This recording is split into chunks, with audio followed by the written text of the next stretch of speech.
ఓం శ్రీ కృష్ణ పరమాత్మనే నమః. నిత్య జీవితంలో గీత, రోజువారీ సమస్యలకు కృష్ణుడి పరిష్కారాలు. ఇది కేవలం ఒక శీర్షిక మాత్రమే కాదు, దిక్కుతోచని స్థితిలో కొట్టుమిట్టాడుతున్న సామాన్య మానవుడికి ఆ పరమాత్మ చూపిన రాజమార్గం. వేల సంవత్సరాల క్రితం కురుక్షేత్ర రణరంగంలో అర్జునుడికి అందిన ఆ దివ్యోపదేశం నేడు మన ఇంట్లో, మన కార్యాలయంలో, మన మనస్సులో జరుగుతున్న నిరంతర యుద్ధానికి ఏ విధంగా విరుగుడు అవుతుందో ఈ కథామాలిక ద్వారా మనం తెలుసుకోబోతున్నాం. ఆత్మ బంధువులారా, ఈ కథ వినే ఓపిక మీకు లేకపోతే మీరు ఇప్పుడు వెళ్లిపోవచ్చు. కానీ ఈ ఒక్క అరగంట మీరు కేటాయించలేకపోతే మీ జీవితంలో వస్తున్న మార్పులను మీరు ఎప్పటికీ గమనించలేరు. ఈ కథను ఆఖరి వరకు విని చూడండి.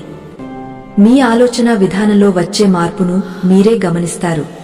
ఆ మార్పు ఏమిటో వీడియో పూర్తయ్యాక కింద కామెంట్లో మాకు చెప్పండి. ఇక ఆలస్యం చేయకుండా ఆ పురాణ కాలపు గంభీరమైన లోతులోకి వెళ్దాం. సూర్యోదయానికి ఇంకా కొన్ని గడియల సమయం ఉంది. ప్రకృతి అంతా నిశ్శబ్దంగా ఉన్నా రాఘవ మనస్సులో మాత్రం అప్పుడే యుద్ధం మొదలైంది. కిటికీ గుండా వస్తున్న చల్లని గాలి అతనికి ఉపశమనాన్ని ఇవ్వడం లేదు, సరే కదా. రాబోయే రోజు పట్ల భయాన్ని కలిగిస్తోంది. పక్కనే గాధ్య నిద్రలో ఉన్న భార్య, అమాయకంగా పడుకున్న పిల్లలు. వారిని చూస్తుంటే రాఘవకు గుండె బరువెక్కిపోతోంది. మధ్యతరగతి మనిషి జీవితం అంటేనే ఒక నిరంతర పోరాటం. అద్దెలు, అప్పులు, పిల్లల చదువులు, ఆఫీసులో పై అధికారుల వేధింపులు, ఇవన్నీ అతన్ని ఉక్కిరిబిక్కిరి చేస్తున్నాయి. రేపు ఆ బాకీ తీర్చకపోతే వాడు ఇంటి ముందర నిలబడి అరుస్తాడు. ఆఫీసులో ఆ ప్రాజెక్టు పూర్తి కాకపోతే ఉద్యోగం ఊడిపోతుందేమో. అసలు నా జీవితం ఎందుకు ఇలా ఉంది? నేను చేసే కష్టానికి తగిన ప్రతిఫలం ఎందుకు లభించడం లేదు? ఇలాంటి ప్రశ్నలు రాఘవ తలలో వేల సంఖ్యలో మెదులుతున్నాయి. సరిగ్గా ఇదే స్థితిలో వేల ఏళ్ల క్రితం ఒక వీరుడు తన గాండివాన్ని జారవిడిచి రథం మీద కూలబడిపోయాడు. అతడే అర్జునుడు. రణరంగంలో శత్రువులను చూసి కాదు, తనలోని మోహాన్ని, భయాన్ని చూసి అతను వణికిపోయాడు. రాఘవ మంచం మీద నుండి లేచి గదిలో అటు ఇటు తిరుగుతున్నాడు. గోడ గడియారం చేసే టిక్ టిక్ శబ్దం అతనికి ఒక హెచ్చరికలా వినిపిస్తోంది. సమయం పారిపోతోంది, కాని సమస్యలు మాత్రం పడగ విప్పిన పాముల్లా అలాగే ఉన్నాయి.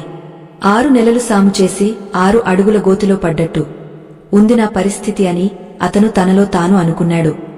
ఎంత కష్టపడినా ఫలితం శూన్యం అనిపించినప్పుడు మనిషికి వైరాగ్యం కంటే భయం ఎక్కువ కలుగుతుంది. అప్పుడే అతని కళ్ళుగది మూలన ఉన్న ఒక చిన్న పాత పుస్తకం మీద పడ్డాయి. అది అతని తాతగారు ఇచ్చిన భగవద్గీత. దుమ్ము పట్టిన ఆ పుస్తకాన్ని తీసి ఒక్కసారి దాన్ని తెరిచాడు. అందులో ఒక వాక్యం రాఘవ కళ్లకు స్పష్టంగా కనిపించింది. కర్మణ్యవాధికారస్తే మా ఫలేషు కదాచన. అంటే నీ అధికారం కేవలం కర్మ చేయడమీదనే ఉంది, ఫలితమీద లేదు. రాఘవకు ఆ మాట వినగానే ఒక్క క్షణం కోపం వచ్చింది.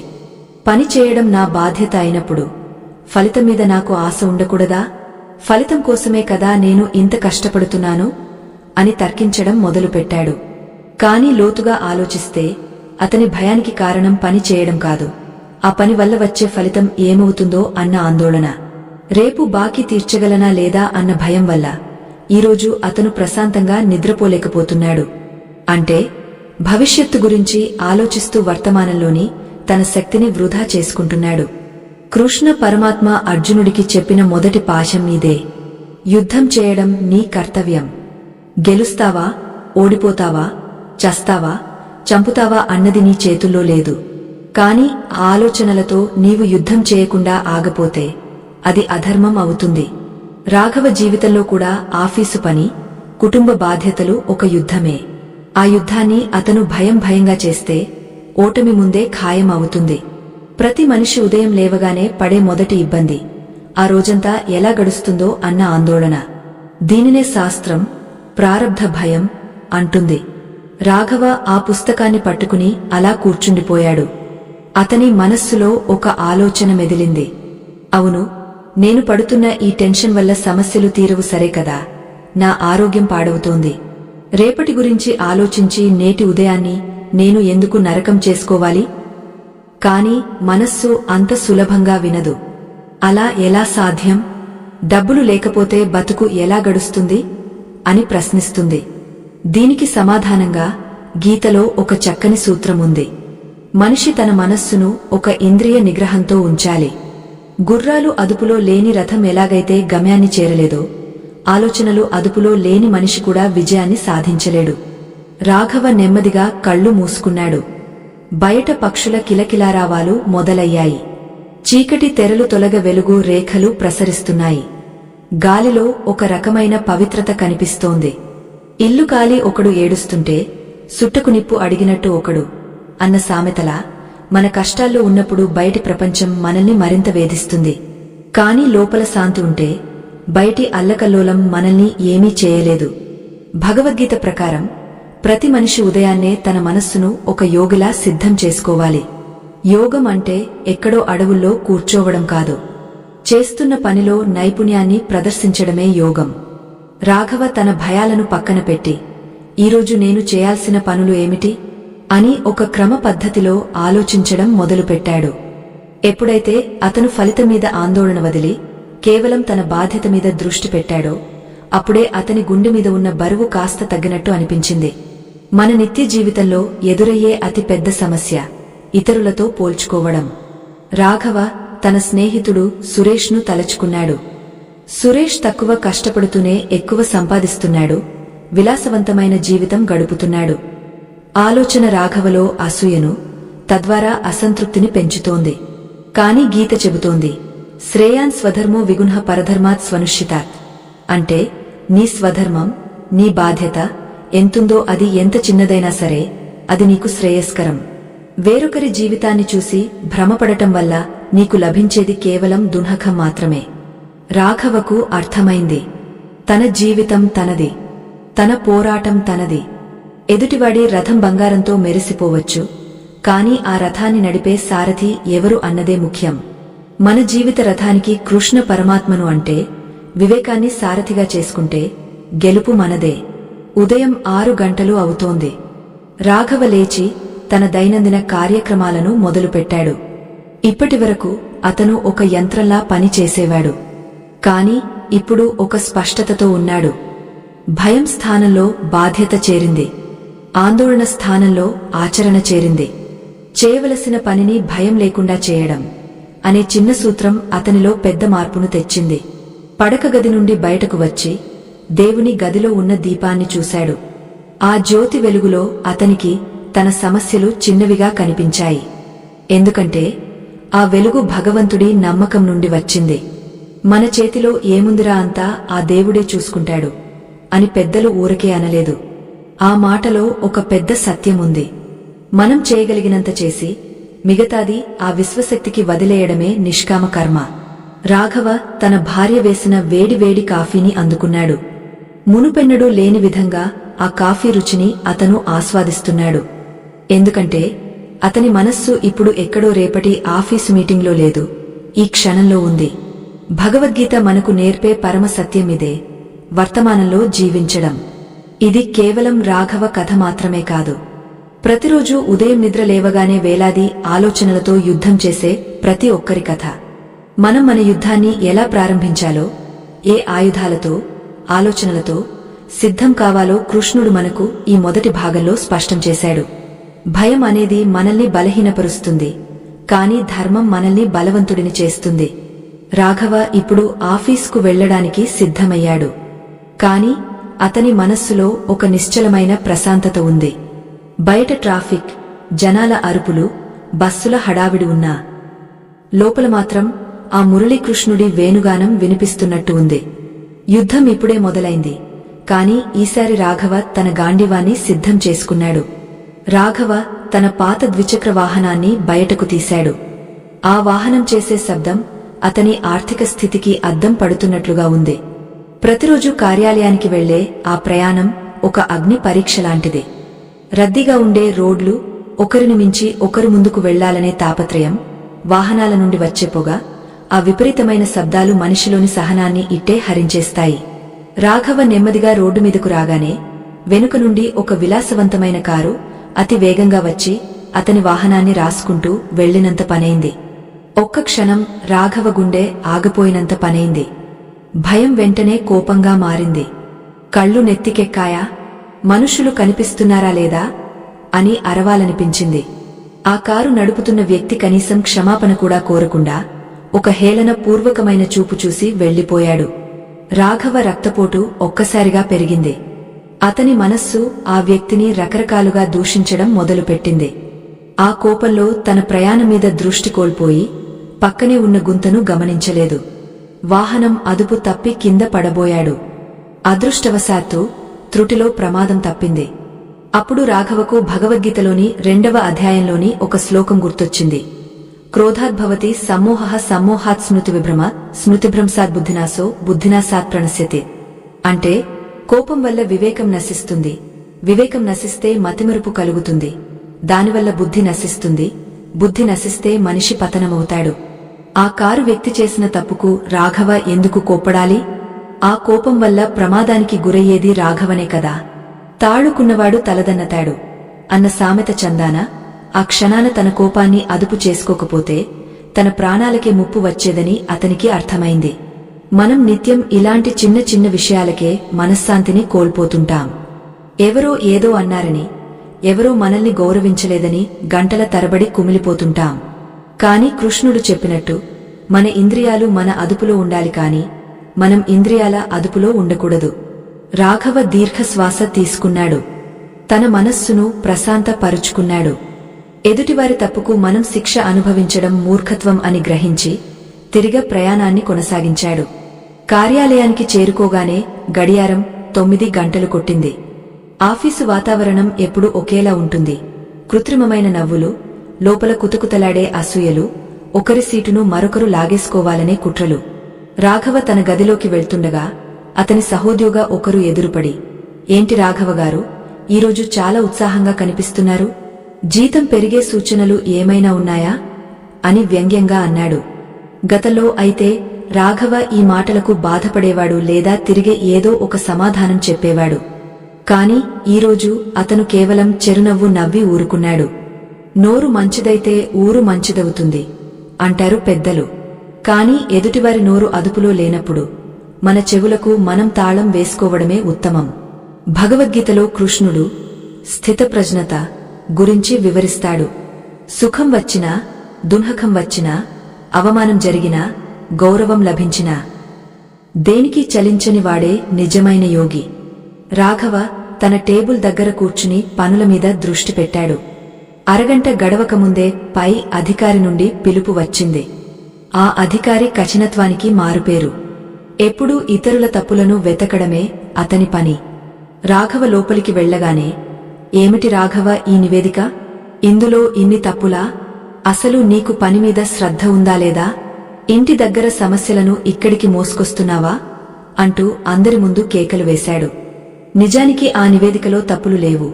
కాని ఆ అధికారికి రాఘవ మీద ఏదో అసూయ. సహోద్యోగులందరూ రాఘవ వైపు చూసి నవ్వుకుంటున్నారు. ఆ సమయంలో రాఘవకు ఎంతో అవమానంగా అనిపించింది.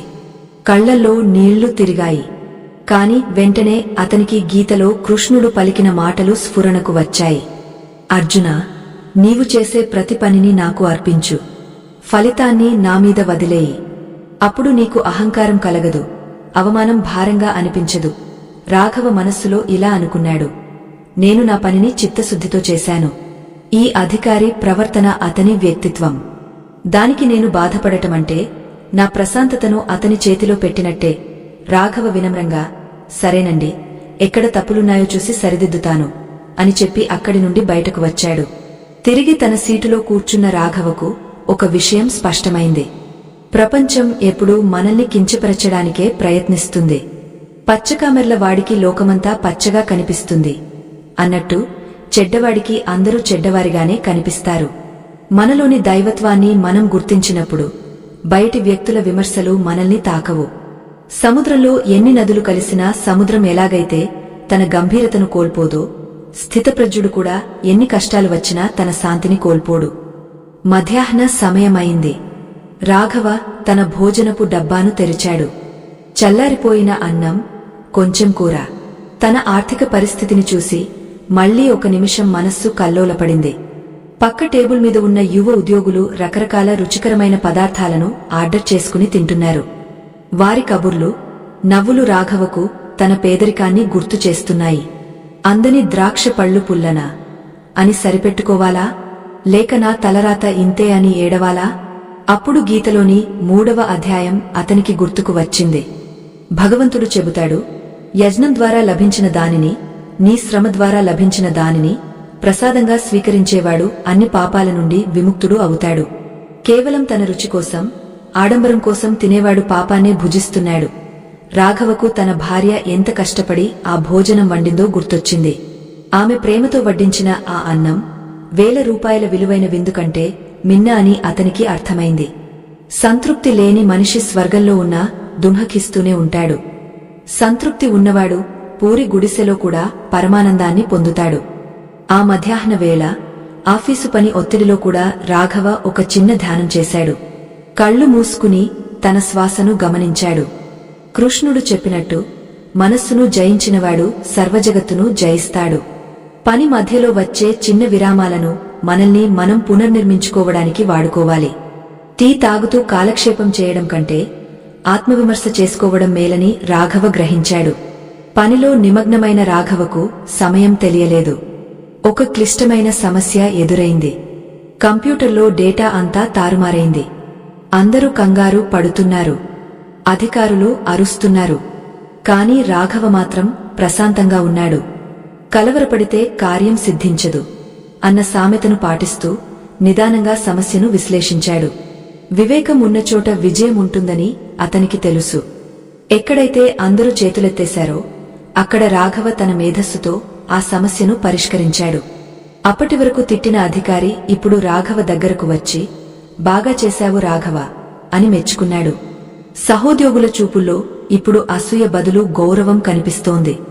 కాని రాఘవ ఆ పొగడ్తలకు పొంగపోలేదు. ఉదయం అవమానించినప్పుడు ఎలాగైతే నిలకడగా ఉన్నాడో ఇప్పుడు పొగడినప్పుడు కూడా అలాగే ఉన్నాడు. మానవాపమాన్యోన్హ తుల్యః అంటే గౌరవ అవమానాలను సమానంగా చూడటం. జీవితం అంటేనే ఒక ద్వంద్వం. పగలు ఉంటే రాత్రి ఉంటుంది, ఎండ ఉంటే నీడ ఉంటుంది. అలాగే సుఖం వెనుక దున్హకం, ప్రశంస వెనుక విమర్శ దాగ ఉంటాయి. ఈ సత్యాన్ని గ్రహించినవాడు దేనికి అతిగా స్పందించడు. రాఘవ తన పనులన్నీ పూర్తి చేసుకుని సాయంత్రం ఇంటికి బయలుదేరడానికి సిద్ధమయ్యాడు.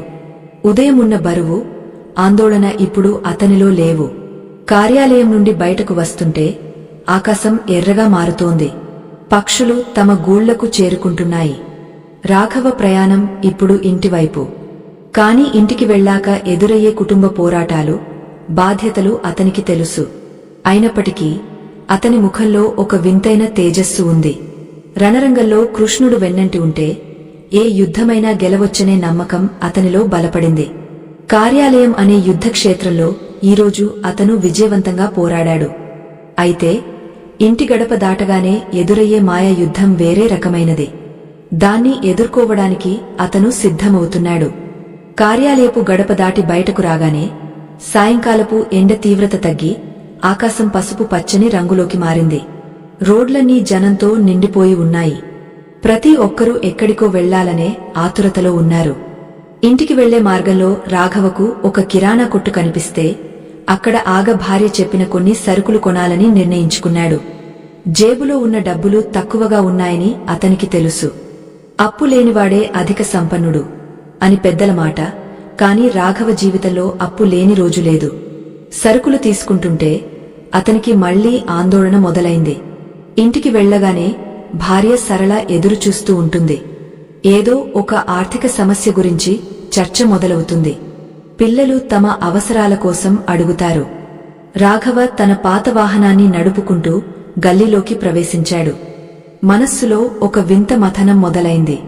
కార్యాలయంలోని సమస్యలను జయించినట్టుగా ఇంటి సమస్యలను జయించడం అంత సులభం కాదు.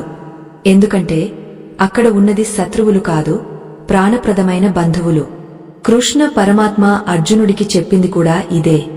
రణరంగంలో ఉన్నది అన్యులు కాదు, తన తాతలు, తండ్రులు, గురువులు. వీరిని నేను ఎలా చంపగలను? వీరి రక్తంతో తడిసిన రాజ్యసుఖం నాకు ఎందుకు అని అర్జునుడు విలపించాడు. రాఘవ కూడా తన ఇంట్లో ఎదురయ్యే చిన్న చిన్న మనస్పర్ధలను చూసి కుమిలిపోతుంటాడు. ఇంటిగుట్టు లంకకు చేటు అన్నట్టు కుటుంబంలో శాంతి లేకపోతే మనిషి ఎంత సంపాదించినా వృధా అని అతని భయం. ఇంటి తలుపు తీయగానే వంటగది నుండి తిరగమూత వాసనతో పాటు సరళ గొంతు వినిపించింది. వచ్చారా? సరుకులు తెచ్చారా అని అడుగుతూనే ఆమె బయటకు వచ్చింది. ఆమె ముఖం వాడిపోయి ఉంది. పిల్లాడికి బడిలో ఏదో కొత్త పుస్తకాలు కావాలట. 600 రూపాయలు అడుగుతున్నాడు. పక్కింటి రంగమ్మగారి కూతురు పెళ్లికి వెళ్ళాలి. కనీసం ఒక చీర అయినా కొత్తది కొనుక్కోవద్దా? అందరూ మనల్నే తక్కువగా చూస్తున్నారు అంటూ విసుగుతో కూడిన ఫిర్యాదులు మొదలుపెట్టింది.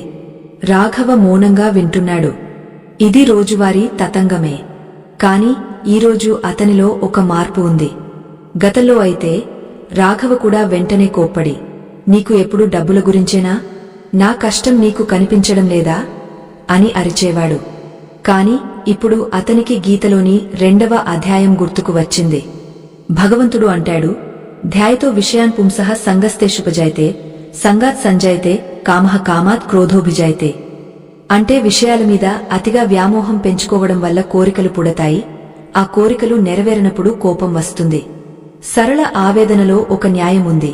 ఆమెకు తన సంసారం పట్ల ఉన్న మక్కువ వల్ల ఆ కోరికలు కలుగుతున్నాయి. ఆ కోరికలు తీర్చలేకపోతున్నాననే అసక్తత రాఘవలో కోపాన్ని పెంచుతోంది. అత్తమీద కోపం దుత్తమీద చూపినట్లు రాఘవ తన అసమర్థతను భార్య మీద చూపకూడదని నిర్ణయించుకున్నాడు. అతను ప్రశాంతంగా, సరళ, నీ బాధ నాకు అర్థమవుతోంది. పిల్లాడి పుస్తకాలకు డబ్బులు ఈరోజే ఇస్తాను. నీ చీర విషయం కూడా ఆలోచిద్దాం. కాని ఆందోళన వల్ల మన మధ్య ఉన్న అనుబంధాన్ని ఎందుకు పాడు చేసుకోవాలి? ఉన్నంతలో సర్దుకుపోవడం నేర్చుకుంటే మనశ్శాంతి ఉంటుంది కదా అని సున్నితంగా చెప్పాడు. రాఘవలోని ఈ మార్పు చూసి సరళ ఒక్క క్షణం ఆశ్చర్యపోయింది. ఎప్పుడూ చిటపటలాడే మనిషి ఇంత సౌమ్యంగా మాట్లాడుతున్నాడేంటి అని ఆమె కోపం చల్లబడింది. అప్పుడే వారి అబ్బాయి లోపలికి వచ్చాడు. నాన్నా, నా స్నేహితులందరూ కొత్త రకం ఫోన్ను వాడుతున్నారు. నాకు కనీసం ఒక చిన్న కంప్యూటర్ అయినా కొనివ్వండి అని పట్టుబట్టాడు. రాఘవ అతడిని దగ్గరకు తీసుకున్నాడు. బాబూ, అవసరానికి ఆశకు మధ్య ఉన్న తేడాను తెలుసుకోవాలి. నీ చదువుకు కావలసినవి నేను ఖచ్చితంగా సమకూరుస్తాను. కాని పక్కవాడిని చూసి మనం పరుగులు తీయకూడదు. గురక పెట్టేవాడి పక్కన ఉన్నా కునుకు తీసేవాడి పక్కన ఉండలేం అన్నట్టు ఆడంబరాల కోసం ప్రాకులాడేవాడి మనస్సు ఎప్పుడూ అశాంతితో ఉంటుంది అని హితవు చెప్పాడు. కుటుంబం అంటే ఒక చిన్నపాటి సంసార సాగరం. ఇందులో అనురాగం ఎంత ఉంటుందో అహకారం కూడా అంతే ఉంటుంది. నావారు, నా సుఖం అనే మమకారం మనిషిని బంధిస్తుంది. కృష్ణుడు అర్జునుడికి బోధించిన అనాసక్తి యోగం ఇక్కడ చాలా అవసరం. తన భార్యాపిల్లల పట్ల బాధ్యతను నిర్వర్తించాలి. కాని వారి ప్రవర్తన వల్ల కలిగే ఫలితాలకు చలించిపోకూడదు. రాఘవ ఇప్పుడు అదే చేస్తున్నాడు. తను చేయగలిగిన సహాయం చేస్తూ వారి కోరికల వల్ల తన మనశ్శాంతిని బలి ఇవ్వడం లేదు. రాత్రి భోజనం సమయంలో సరళ రాఘవులు పాత జ్ఞాపకాలను నెమరు వేసుకున్నారు. పెళ్లైన కొత్తలో ఉన్న ఆ ప్రేమానురాగాలు కాలక్రమేణా బాధ్యతల భారంలో ఎలా కనుమరుగయ్యాయో వారు చర్చించుకున్నారు. చెప్పేవాడికి వినేవాడు లోకువ అని లోకోక్తి ఉంది. కాని ఒకరికొకరు చెప్పుకుంటూ ఒకరిని ఒకరు అర్థం చేసుకుంటే ఆ బంధం మరింత బలపడుతుంది. రాఘవ తన ఆఫీసులో జరిగిన గీతా తత్వ అనుభవాన్ని ఆమెకు వివరించాడు. భగవంతుడు కేవలం గుడిలో ఉండడు, మనం చేసే ప్రతి పనిలో ఉంటాడని ఆమెకు అర్థమయ్యేలా చెప్పాడు. సరళ మెల్లగా అంది, నిజమేనండి, నేను కూడా అనవసరమైన విషయాలకు బాధపడుతున్నాను. ఉన్నదానితో తృప్తి పడటం కంటే గొప్ప భాగ్యం లేదు. మన ఆరోగ్యం, మన పిల్లల క్షేమం కంటే ఈ ఆస్తులు, ఆడంబరాలు ముఖ్యం కాదు అని గ్రహించింది. మనిషి తనలోని అహంను వీడితే సంసారం స్వర్గమవుతుంది. భగవద్గీత మనకు నేర్పేది కూడా ఇదే, సమానత్వం. సుఖాన్ని, దున్హకాన్ని సమానంగా స్వీకరించడం. రాఘవకు ఇప్పుడు అర్థమైంది, యుద్ధం కేవలం శత్రువులతోనే కాదు, మనలోని ప్రియమైన వారితో ఏర్పడే భావోద్వేగాలతో కూడా చేయాలి. ఆ యుద్ధంలో ఆయుధం ప్రేమ, కవచం, ఓర్పు. ఎదుటివారు మారాలని కోరుకోవడం కంటే మన దృక్పథాన్ని మార్చుకోవడం వల్ల సమస్యలు సగం తీరిపోతాయి. ఆ రాత్రి ఇంట్లో ఉన్న వాతావరణం ఎంతో ఆహ్లాదకరంగా మారింది. నిరంతరం విమర్శించుకునే దంపతులు ఒకరికొకరు తోడుగా నిలబడాలనే నిశ్చయానికి వచ్చారు. బయట చంద్రుడు వెన్నెలను కురిపిస్తున్నాడు. ఆ వెన్నెల రాఘవ మనస్సులో కూడా ప్రసరించింది. ఇల్లు కాలి ఒకడు ఏడుస్తుంటే సుట్టకు నిప్పు అడిగినట్టు ఒకడు అన్నట్టుగా కాకుండా ఒకరి కష్టంలో మరొకరు పాలుపంచుకోవడమే నిజమైన కుటుంబ ధర్మం.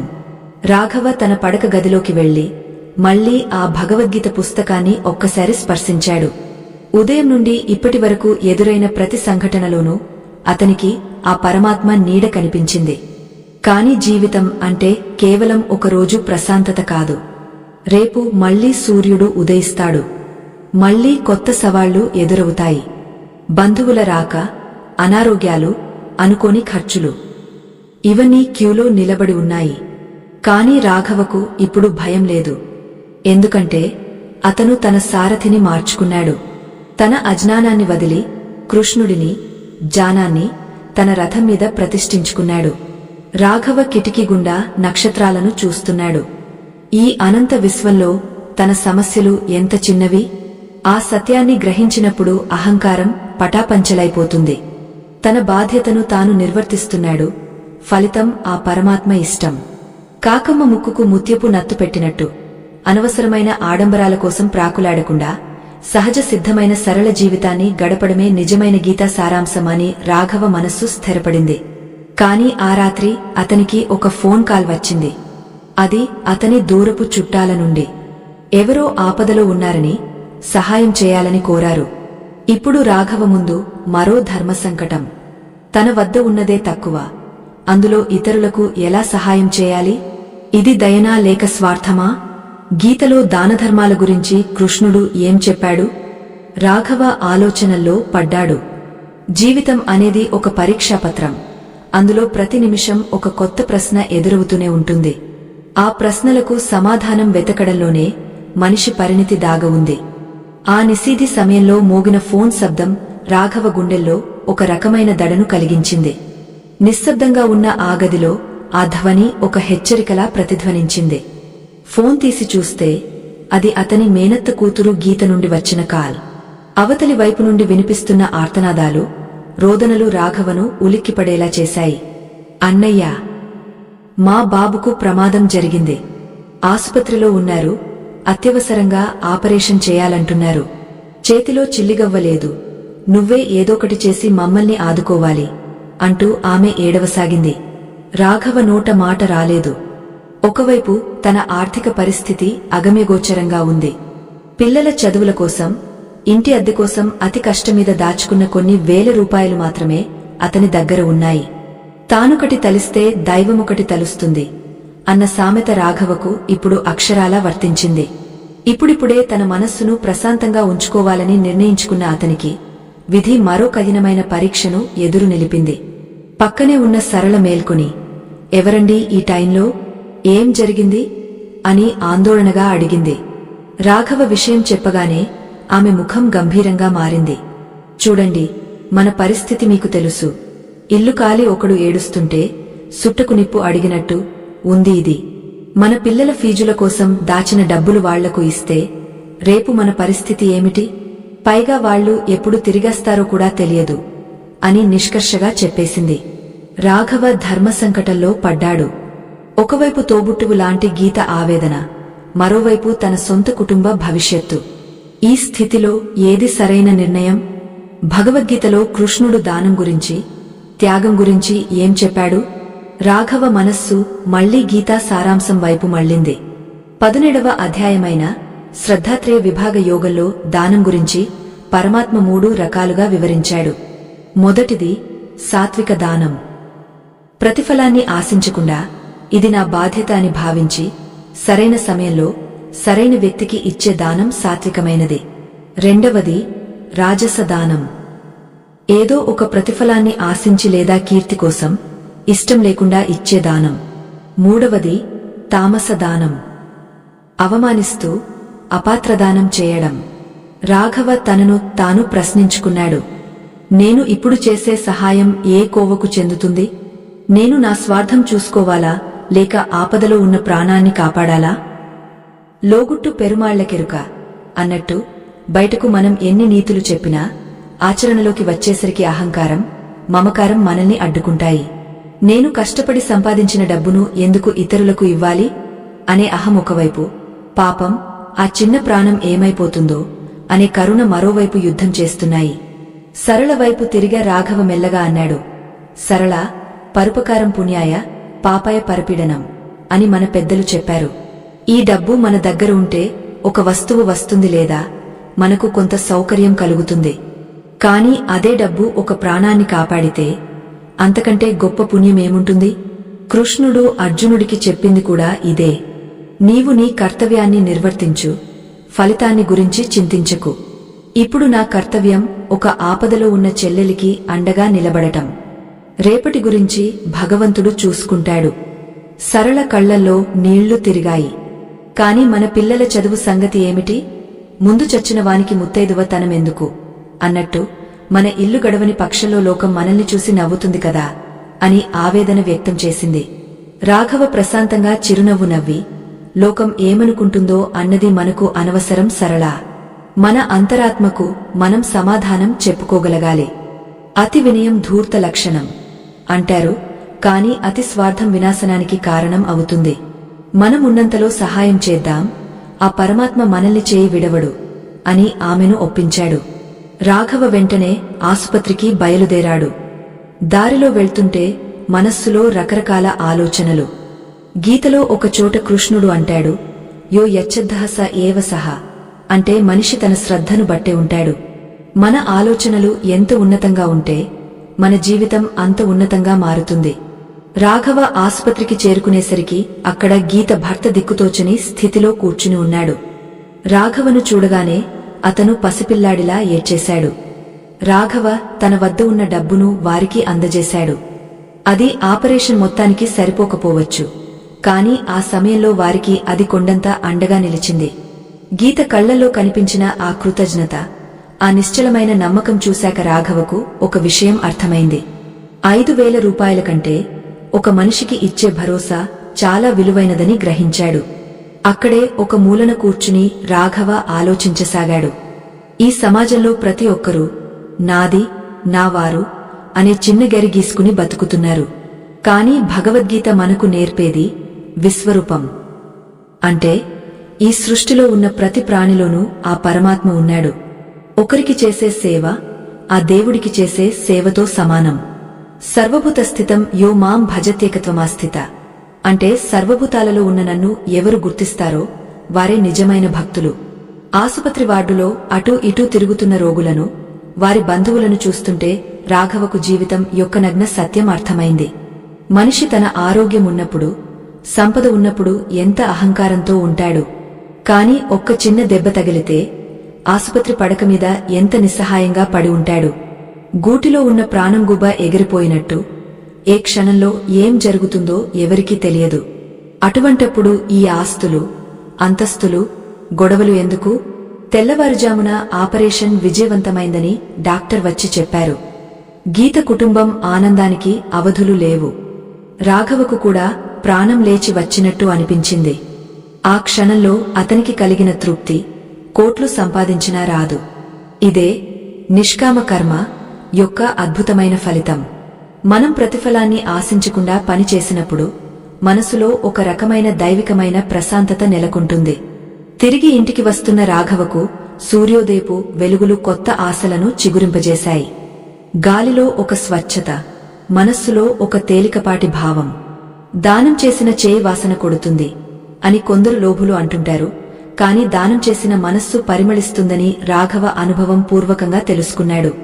ఇంటికి వెళ్లగానే సరళ ఎదురుచూస్తోంది. రాఘవ ముఖంలోని ప్రశాంతత చూసి ఆమెకు అంతా అర్థమైంది. పిల్లాడు క్షేమమే కదా అని అడిగింది. రాఘవ అవునని తల ఊపాడు. చూడు సరళ, ఈరోజు మనం చేసిన ఈ చిన్న సహాయం వల్ల ఒక ప్రాణం నిలబడింది. మన డబ్బులు ఈరోజు కాకపోయినా రేపు వస్తాయి, కాని పోయిన ప్రాణం తిరిగి రాదు కదా. భగవంతుడు మనల్ని ఈ స్థాయికి ఉంచాడంటే అది ఇతరులకు సహాయం చేయడానికే అని మనం గుర్తించాలి అన్నాడు. అప్పుడు సరళ మెల్లగా అంది, నిజమేనండి, మీరు వెళ్ళాక నేను కూడా ఆలోచించాను. మనం ఎంత దాచుకున్నా అది మన వెంట రాదు. మనం చేసే మంచి మాత్రమే మనల్ని కాపాడుతుంది. గీతలో కృష్ణుడు చెప్పినట్టు అనన్యాశ్చింతయంతో మామ్య జనాః పర్యుపాసితే తేషాం నిత్యాభ్యుక్తానాం యోగక్షేమం వహామ్యహం అంటే భగవంతుడి మీద నమ్మకముంచి ధర్మం తప్పకుండా నడిచేవారి యోగక్షేమాలను ఆయనే చూసుకుంటాడు.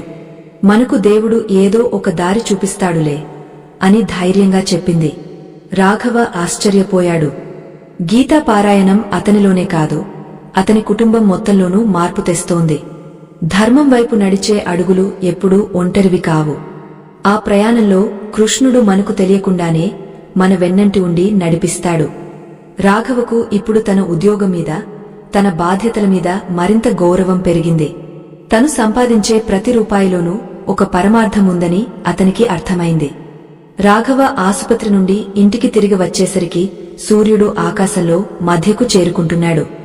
రాత్రంతా నిద్ర లేకపోవడం వల్ల కళ్ళు ఎర్రబడి ఒళ్లంతా నొప్పులుగా ఉన్నా అతని మనస్సులో మాత్రం ఒక వింతైన కాంతి వెలుగుతోంది.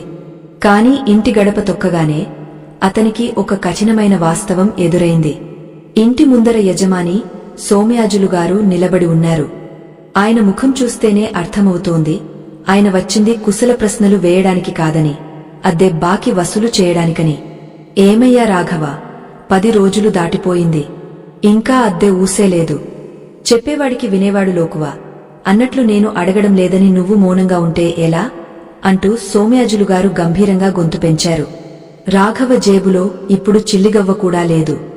రాత్రి తను చేసిన సాత్విక దానం వల్ల తన వ్యక్తిగత బాధ్యతలకు ఆటంకం ఏర్పడింది. ఇప్పుడు ఆయనకు ఏం సమాధానం చెప్పాలి?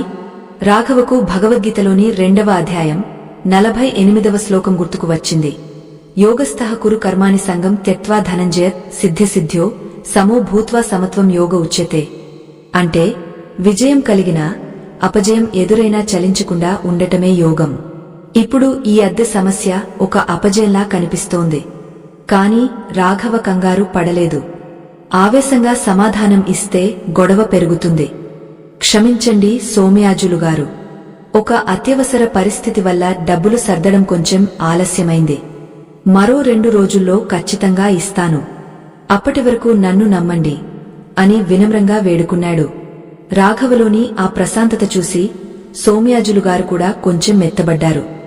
సరే, మరి 2 రోజులే సుమా, నోరు మంచిదైతే ఊరు మంచిదవుతుంది అంటారు. నీ మాట తీరు బాగుంది కాబట్టే ఆగుతున్నాను అని చెప్పి వెళ్లిపోయారు. రాఘవ లోపలికి వెళ్లగానే సరళ ఆందోళనగా అడిగింది, ఏమన్నారు ఆయన? ఇప్పుడు అద్దె ఎలా కడతాం? రేపు పిల్లాడి స్కూలు ఫీజు కట్టకపోతే వాడిని క్లాసు నుండి బయటకు పంపుతారు కదా అని విలపించసాగింది. రాఘవ ఆమెను దగ్గరకు తీసుకుని, సరళ, చేతులు కాలాక ఆకులు పట్టుకున్నట్లు, మనం ఇప్పుడు బాధపడి ప్రయోజనం లేదు. మనం ఒక మంచి పని కోసం డబ్బులు ఇచ్చాం. ఆ భగవంతుడు మనల్ని చూస్తూనే ఉంటాడు. గీతలో కృష్ణుడు చెప్పాడు కదా, నహి కళ్యాణకృక్శ్చిత్ దుర్గతిం తాత గచ్చతి. అంటే మంచి చేసేవాడికి ఎప్పుడూ చెడు జరగదు. మన ప్రయత్నం మనం చేద్దాం, దారి ఆయనే చూపిస్తాడు అని ధైర్యం చెప్పాడు. అలసటగా ఉన్నా రాఘవ స్నానం చేసి కార్యాలయానికి బయలుదేరాడు. రాత్రంతా మేల్కోవడం వల్ల దారిలో వెళ్తుంటే కళ్ళు మూసుకుపోతున్నాయి. కాని కార్యాలయానికి వెళ్లకపోతే జీతంలో కోత పడుతుంది. ఆఫీసులో అడుగుపెట్టగానే అతని సీటు మీద ఒక పెద్ద ఫైలు ఉంది. అది చాలా క్లిష్టమైన లెక్కల ఫైలు. ముందున్నది ముసళ్ల పండుగ అన్నట్టు ఆ రోజు పని భారం చాలా ఎక్కువగా ఉంది. రాఘవ పనిలో నిమగ్నమయ్యాడు. అతని పక్కనే ఉన్న సహోద్యోగ నరేష్ నిరంతరం ఏదో ఒక ఫిర్యాదు చేస్తూనే ఉన్నాడు.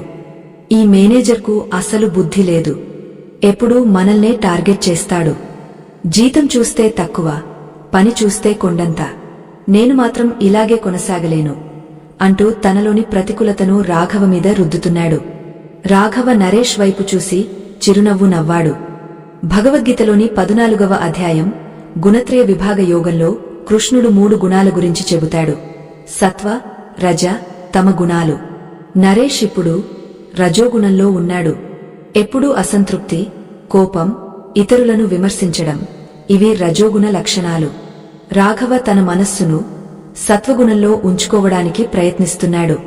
అంటే శాంతంగా ఉండటం, తన పనిని తాను నిబద్ధతతో చేయడం. నరేష్, మనకు నచ్చినా నచ్చకపోయినా ఈ పని మనం చేయాలి. విమర్శించడం వల్ల మన శక్తి వృధా అవుతుంది తప్ప పని తగ్గదు. నోరు మూసుకుంటే గాలి రాదు, కళ్ళు మూసుకుంటే వెలుగు రాదు అన్నట్టు మన దృక్పథం మారకపోతే మనకు అంతా చీకటిగానే కనిపిస్తుంది. ఉన్న పరిస్థితుల్లోనే మన ఉత్తమ ప్రతిభను చూపిద్దాం అని రాఘవ హితవు పలికాడు. మధ్యాహ్న సమయం. రాఘవకు ఆకలి వేస్తోంది కాని భోజనం చేయడానికి మనస్సు రావడం లేదు. ఆఫీసు క్యాంటీన్లో అందరూ నవ్వుతూ తుళ్ళుతూ తింటున్నారు. రాఘవ మాత్రం ఒక మూలన కూర్చుని గీతలోని వాక్యాలను మననం చేసుకుంటున్నాడు. అప్పుడు అనుకోకుండా మేనేజర్ రాఘవను తన గదిలోకి పిలిచారు. రాఘవ గుండెల్లో రాయి పడింది. ఉదయం అద్దె సమస్య, ఇప్పుడు మేనేజర్ పిలుపు. ఏమవుతుందో అన్న భయం. లోపలికి వెళ్లగానే మేనేజర్ గంభీరంగా చూస్తూ, రాఘవ, నిన్న నువ్వు చేసిన ప్రాజెక్ట్ సమస్య పరిష్కారం గురించిపై అధికారులకు తెలిసింది. క్లయింట్ చాలా సంతోషించారు. నీ పనితనాన్ని గుర్తించి కంపెనీ నీకు ప్రత్యేక ప్రోత్సాహకం, ఇన్సెంటివ్ ఇవ్వాలని నిర్ణయించింది. ఇదిగో ఈ కవరు తీసుకో అని ఒక కవరు అందించారు. రాఘవకు తన చెవులను తనే నమ్మలేకపోయాడు. కవరు తెరిచి చూస్తే అందులో 10,000 రూపాయల నగదు ఉంది.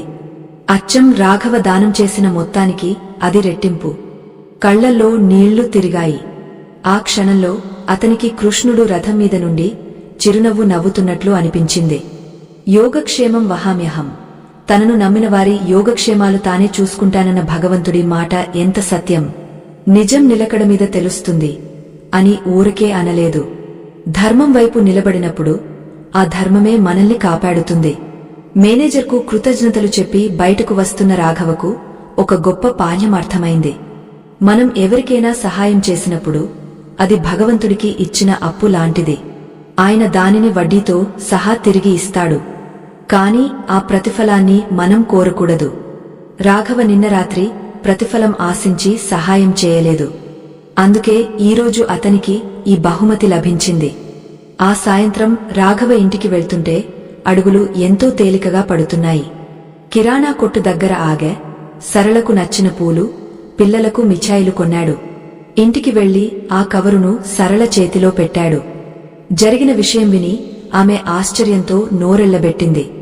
నిజమేనండి, ఆ దేవుడు మనల్ని చూస్తూనే ఉన్నాడు.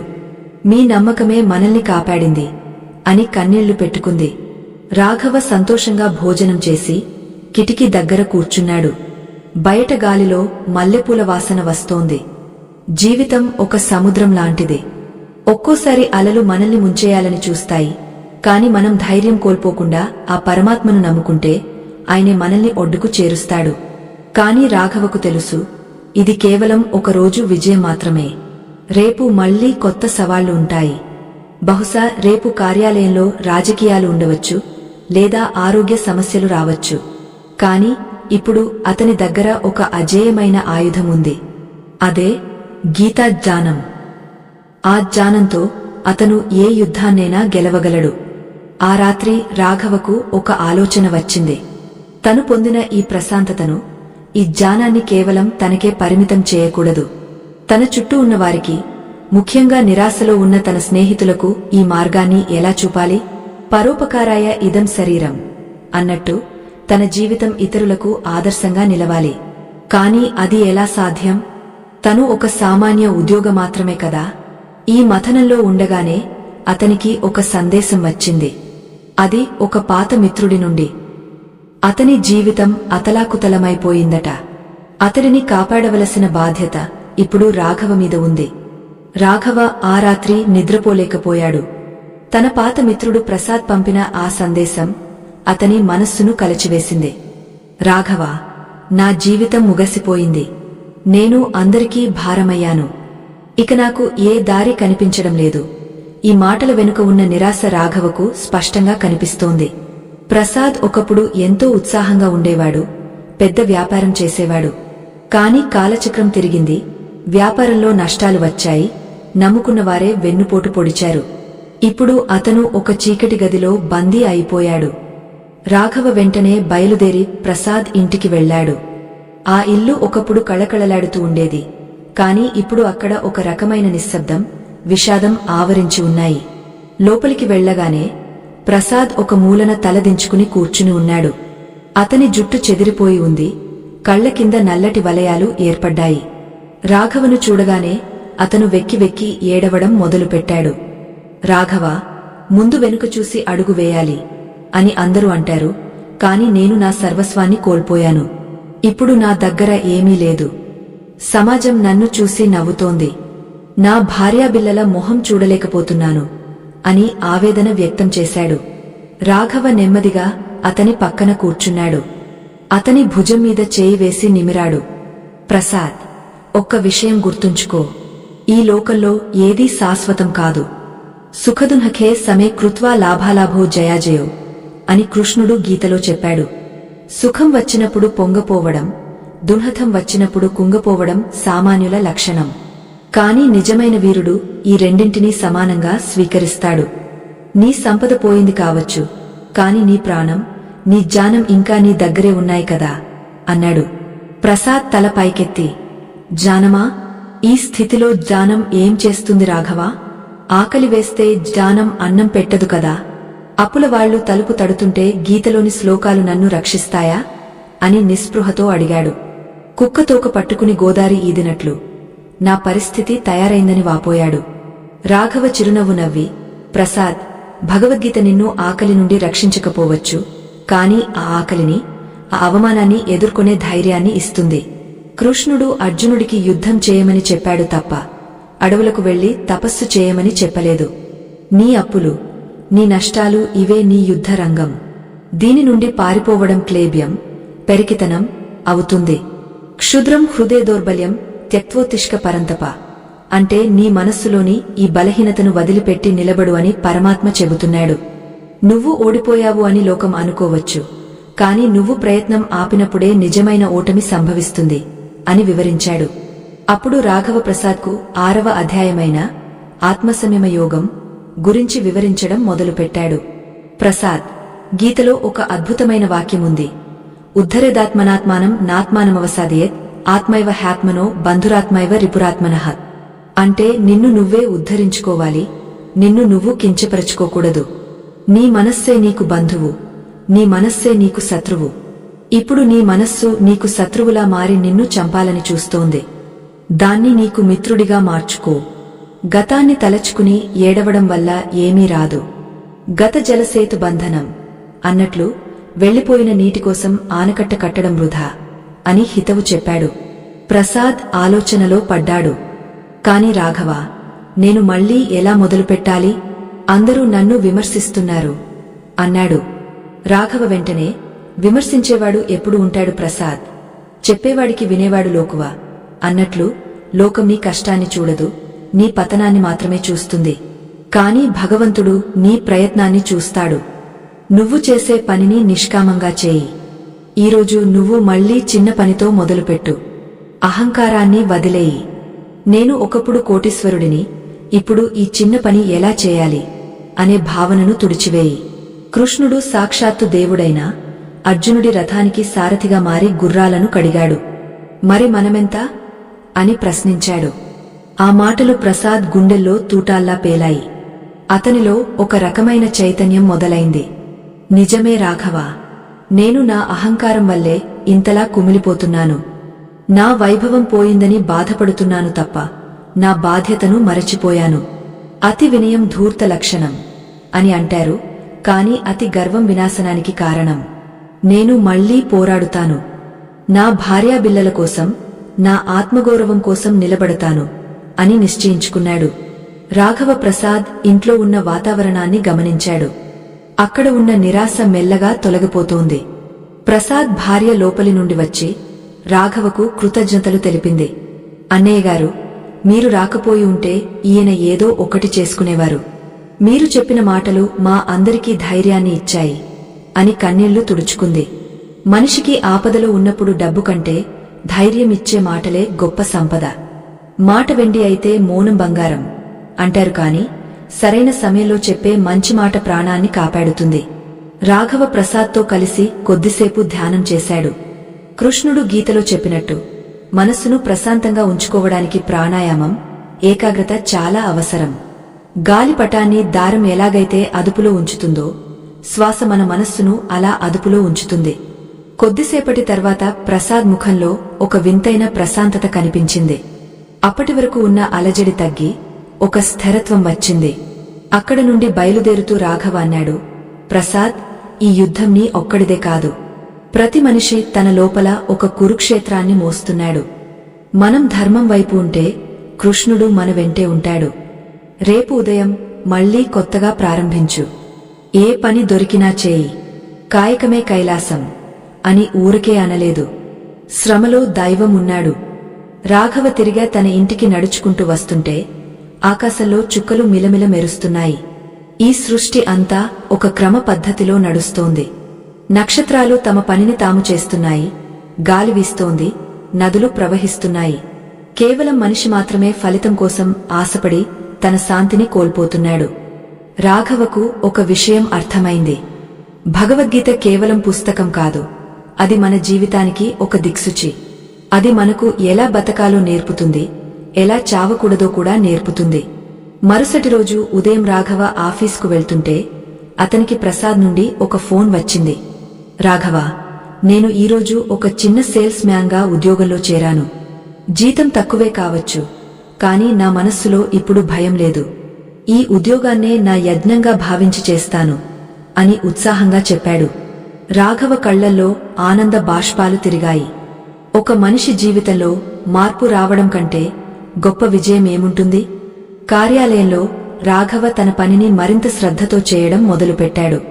తన చుట్టూ ఉన్నవారు ఏదైనా సమస్యతో బాధపడుతుంటే వారికి గీతలోని చిన్న చిన్న విషయాలను కథల రూపంలో చెప్పేవాడు. నోరు మంచిదైతే ఊరు మంచిదవుతుంది అన్నట్లు రాఘవ మాట తీరు వల్ల ఆఫీసులో ఉన్న ప్రతికూల వాతావరణం మెల్లగా మారుతోంది. గొడవలు పడేవారు కూడా రాఘవ దగ్గరకు వచ్చి సలహాలు అడుగుతున్నారు. కానీ జీవితమంటే ఎప్పుడూ పూలబాట కాదు కదా. రాఘవకు ఇప్పుడు మరో సమస్య ఎదురైంది. ఆఫీసులో ఒక పెద్ద కుంభకోణం జరుగుతోందని అతనికి తెలిసింది. ఆ కుంభకోణంలో అతనిపై అధికారి కూడా ఉన్నాడు. రాఘవ మౌనంగా ఉంటే అతనికి కూడా కొంత వాటా ఇస్తామని ఆశ చూపారు. లేకపోతే ఉద్యోగం తీసేస్తామని బెదిరించారు. ఒకవైపు నీతి, మరోవైపు కుటుంబ పోషణ. ఇప్పుడు రాఘవ ఏం చేయాలి? ముందు నయ్యం వెనుక గొయ్యం అన్నట్టు ఉంది పరిస్థితి. అధర్మంతో వచ్చే సంపద కావాలా, లేక ధర్మంతో వచ్చే పేదరికం కావాలా? కృష్ణుడు అర్జునుడికి ఇచ్చిన ఉపదేశం ఇప్పుడు రాఘవకు ఎలా దారి చూపుతుంది? కార్యాలయపు గోడల మధ్య దాగ ఉన్న ఆ రహస్యం రాఘవను ఉక్కిరిబిక్కిరి చేస్తోంది. తన ముందున్న దస్త్రాల్లోని అంకెలు పచ్చి అబద్ధాలు చెబుతున్నాయి. 1000 రూపాయలు కావాల్సిన చోట లక్షల రూపాయల ఖర్చు చూపించి ఆ మిగిలిన ధనాన్నిపై అధికారులు పంచుకుంటున్నారనే చేదు నిజం రాఘవకు అర్థమైపోయింది. ఆ గదిలోని గాలి కూడా కలుషితమైపోయినట్లు అతనికి అనిపించింది. అల్పుడికి ఐశ్వర్యం వస్తే అర్ధరాత్రి గొడుగు పట్టమన్నాడట అన్నట్లు అధికారం చేతిలో ఉంది కదా అని సామాన్య ప్రజల సొమ్మును అడ్డగోలుగా దోచుకుంటున్న వారి తీరు చూస్తుంటే రాఘవకు రక్తం మరిగిపోతోంది. సరిగ్గా అప్పుడే అతని గదిలోకి పై అధికారి చక్రవర్తి ప్రవేశించాడు. ఆయన ముఖంలో ఎప్పుడూ ఉండే ఆ కృత్రిమమైన చిరునవ్వు ఈరోజు మరింత భయంకరంగా కనిపిస్తోంది. ఏంటి రాఘవ, ఆ దస్త్రాలనే అంత తీక్షణంగా చూస్తున్నావు? అందులో ఏముందో మాకు తెలుసు, నీకు కూడా తెలిసింది అనుకుంటాను. తెలిసినమ్మ తెల్లవార్లు ఏడ్చిందట అన్నట్లు కొన్ని విషయాలు తెలిసి కూడా తెలియనట్లు ఉండటమే నీ ఆరోగ్యానికి, నీ ఉద్యోగానికి మంచిది అని హెచ్చరికగా అన్నాడు. రాఘవ నోట మాట రాలేదు. చక్రవర్తి రాఘవ దగ్గరకు వచ్చి అతని భుజంమీద చేయి వేసి మెల్లగా అన్నాడు, చూడు రాఘవ, నువ్వు చాలా తెలివైనవాడివి, కష్టపడే మనస్తత్వం ఉన్నవాడివి. కాని ఈ కాలంలో కేవలం కష్టపడితే సరిపోదు, కలిసి నడవాలి. ఈ కుంభకోణంలో నువ్వు మాకు సహకరిస్తే నీకు రావాల్సిన వాటా నీకు అందుతుంది.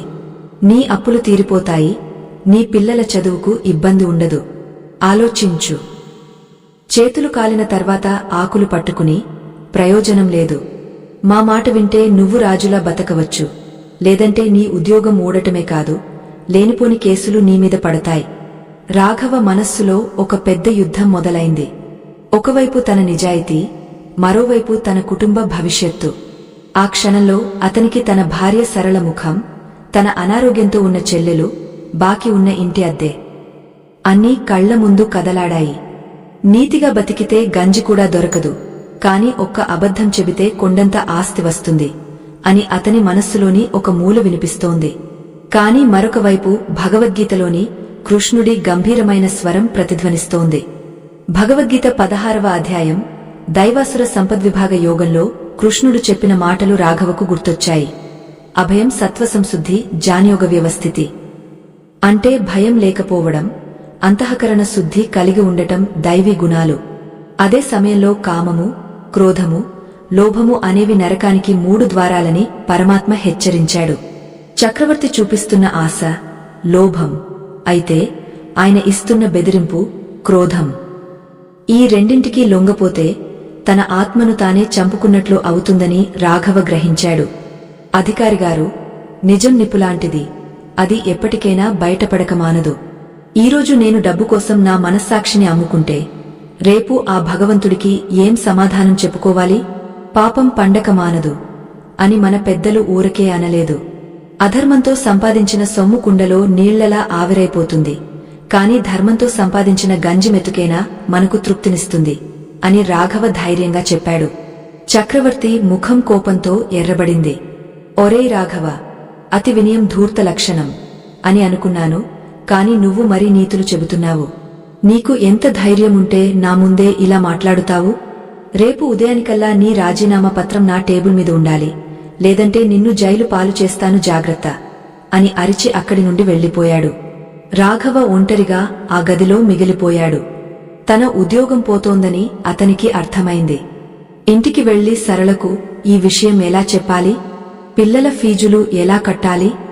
ముందు నయ్యం వెనుక గొయ్యం అన్నట్లు ఉంది అతని పరిస్థితి. కాని అతని మనస్సులో ఒక వింతైన ప్రశాంతత ఉంది. అబద్ధానికి లొంగపోయి బానిసలా బతకడం కంటే నిజం కోసం పోరాడి ఓడిపోవడం మేలని అతను నిశ్చయించుకున్నాడు. సాయంత్రం ఇంటికి వెళ్తుంటే దారి పొడవునా గీతలోని శ్లోకాలు అతని మనస్సును బలపరుస్తున్నాయి.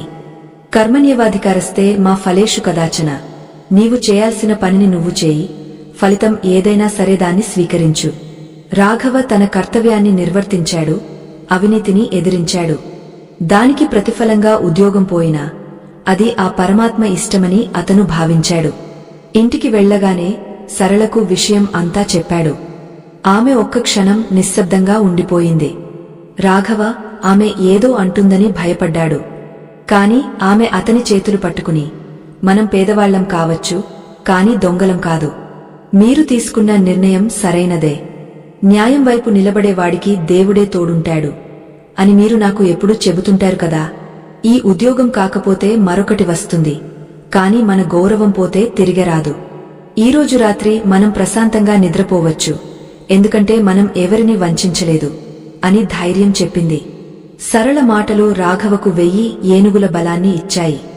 మనిషికి తన ఇంట్లో మద్దతు ఉంటే బయట ఎంతటి యుద్ధాన్నైనా గెలవగలడు. ఆ రాత్రి రాఘవ ఆ రాజీనామా పత్రాన్ని సిద్ధం చేసుకున్నాడు. అందులో చక్రవర్తి చేసిన అవినీతిని, తనను బెదిరించిన తీరును వివరంగా రాసి దానిని పై అధికారులకు మరియు విచారణ సంస్థలకు పంపాలని నిర్ణయించుకున్నాడు. దుష్ట శిక్షణ శిష్ట రక్షణ అన్నట్లు చెడును సహించడం కూడా పాపమే అని అతనికి తెలుసు. మరుసటి రోజు ఉదయం రాఘవ కార్యాలయానికి వెళ్లాడు. అందరూ అతని వైపు వింతగా చూస్తున్నారు. చక్రవర్తి తన గదిలో గర్వంగా కూర్చుని ఉన్నాడు. రాఘవ లోపలికి వెళ్లి తన రాజీనామా పత్రాన్ని టేబుల్ మీద పెట్టాడు. కాని అది చూసి చక్రవర్తి నవ్వాడు. చూసారా, నీతులు చెప్పేవాడు కూడా ఆఖరికి లొంగపోవాల్సిందే అని ఎగతాళి చేశాడు. కాని రాఘవ అదే సమయంలో ఆ పత్రం యొక్క ప్రతిని జిల్లా కలెక్టర్ కార్యాలయానికి కూడా పంపినట్లు చెప్పగానే చక్రవర్తి ముఖం పాలిపోయింది. రాఘవ, నువ్వు పెద్ద తప్పు చేస్తున్నావు, దీనివల్ల నీకు వచ్చేది ఏమీ లేదు అని చక్రవర్తి గొంతులో వణుకు మొదలైంది. నాకు ఏమీ రాకపోయినా పర్వాలేదు సార్, కాని ప్రజల సొమ్ము అపహరణకు గురికాకూడదు. ధర్మో రక్షతి రక్షితః, ధర్మాన్ని మనం రక్షిస్తే ఆ ధర్మమే మనల్ని రక్షిస్తుంది అని చెప్పి రాఘవ బయటకు నడిచాడు. కార్యాలయం నుండి బయటకు వస్తుంటే రాఘవకు తన భుజాల మీద నుండి ఒక పెద్ద బరువు దిగిపోయినట్లు అనిపించింది. ఇప్పుడు తన దగ్గర ఉద్యోగం లేదు, రేపటి భోజనానికి గ్యారంటీ లేదు. కాని అతని మనస్సులో కృష్ణుడు శంఖం ఊదుతున్నట్లు, ఒక గొప్ప విజయం లభించినట్లు అనిపించింది. ప్రపంచం దృష్టిలో అతను ఓడిపోయిన నిరుద్యోగ కావచ్చు, కాని ఆ పరమాత్మ దృష్టిలో అతను ఒక గొప్ప విజేత. రాఘవ ఒక పార్కులో కూర్చుని ఆలోచిస్తున్నాడు. ఈ పోరాటం ఇక్కడితో ఆగపోదు. విచారణ జరుగుతుంది, అధికారులు తనను వేధిస్తారు. కాని గీతలో కృష్ణుడు చెప్పినట్లు ఆత్మకు చావు లేదు, సత్యానికి ఓటమి లేదు. మన లోపల ఉన్న ధైర్యమే మన అతిపెద్ద ఆస్తి. చేయని పాపం చెబితే పోదు అన్నట్లు తాను ఏ తప్పు చేయలేదు కాబట్టి ఎవరికీ భయపడాల్సిన అవసరం లేదని అతను గ్రహించాడు. ఆ సమయంలో అతనికి ఒక ఫోన్ వచ్చింది. అది అతని పాత యజమాని నుండి. రాఘవ, మా కొత్త కంపెనీలో ఒక నిజాయితీ గల వ్యక్తి అవసరముంది. నీ గురించి నాకు తెలుసు, నువ్వు వస్తావా అని అడిగారు. రాఘవ కళ్లల్లో నీళ్లు తిరిగాయి.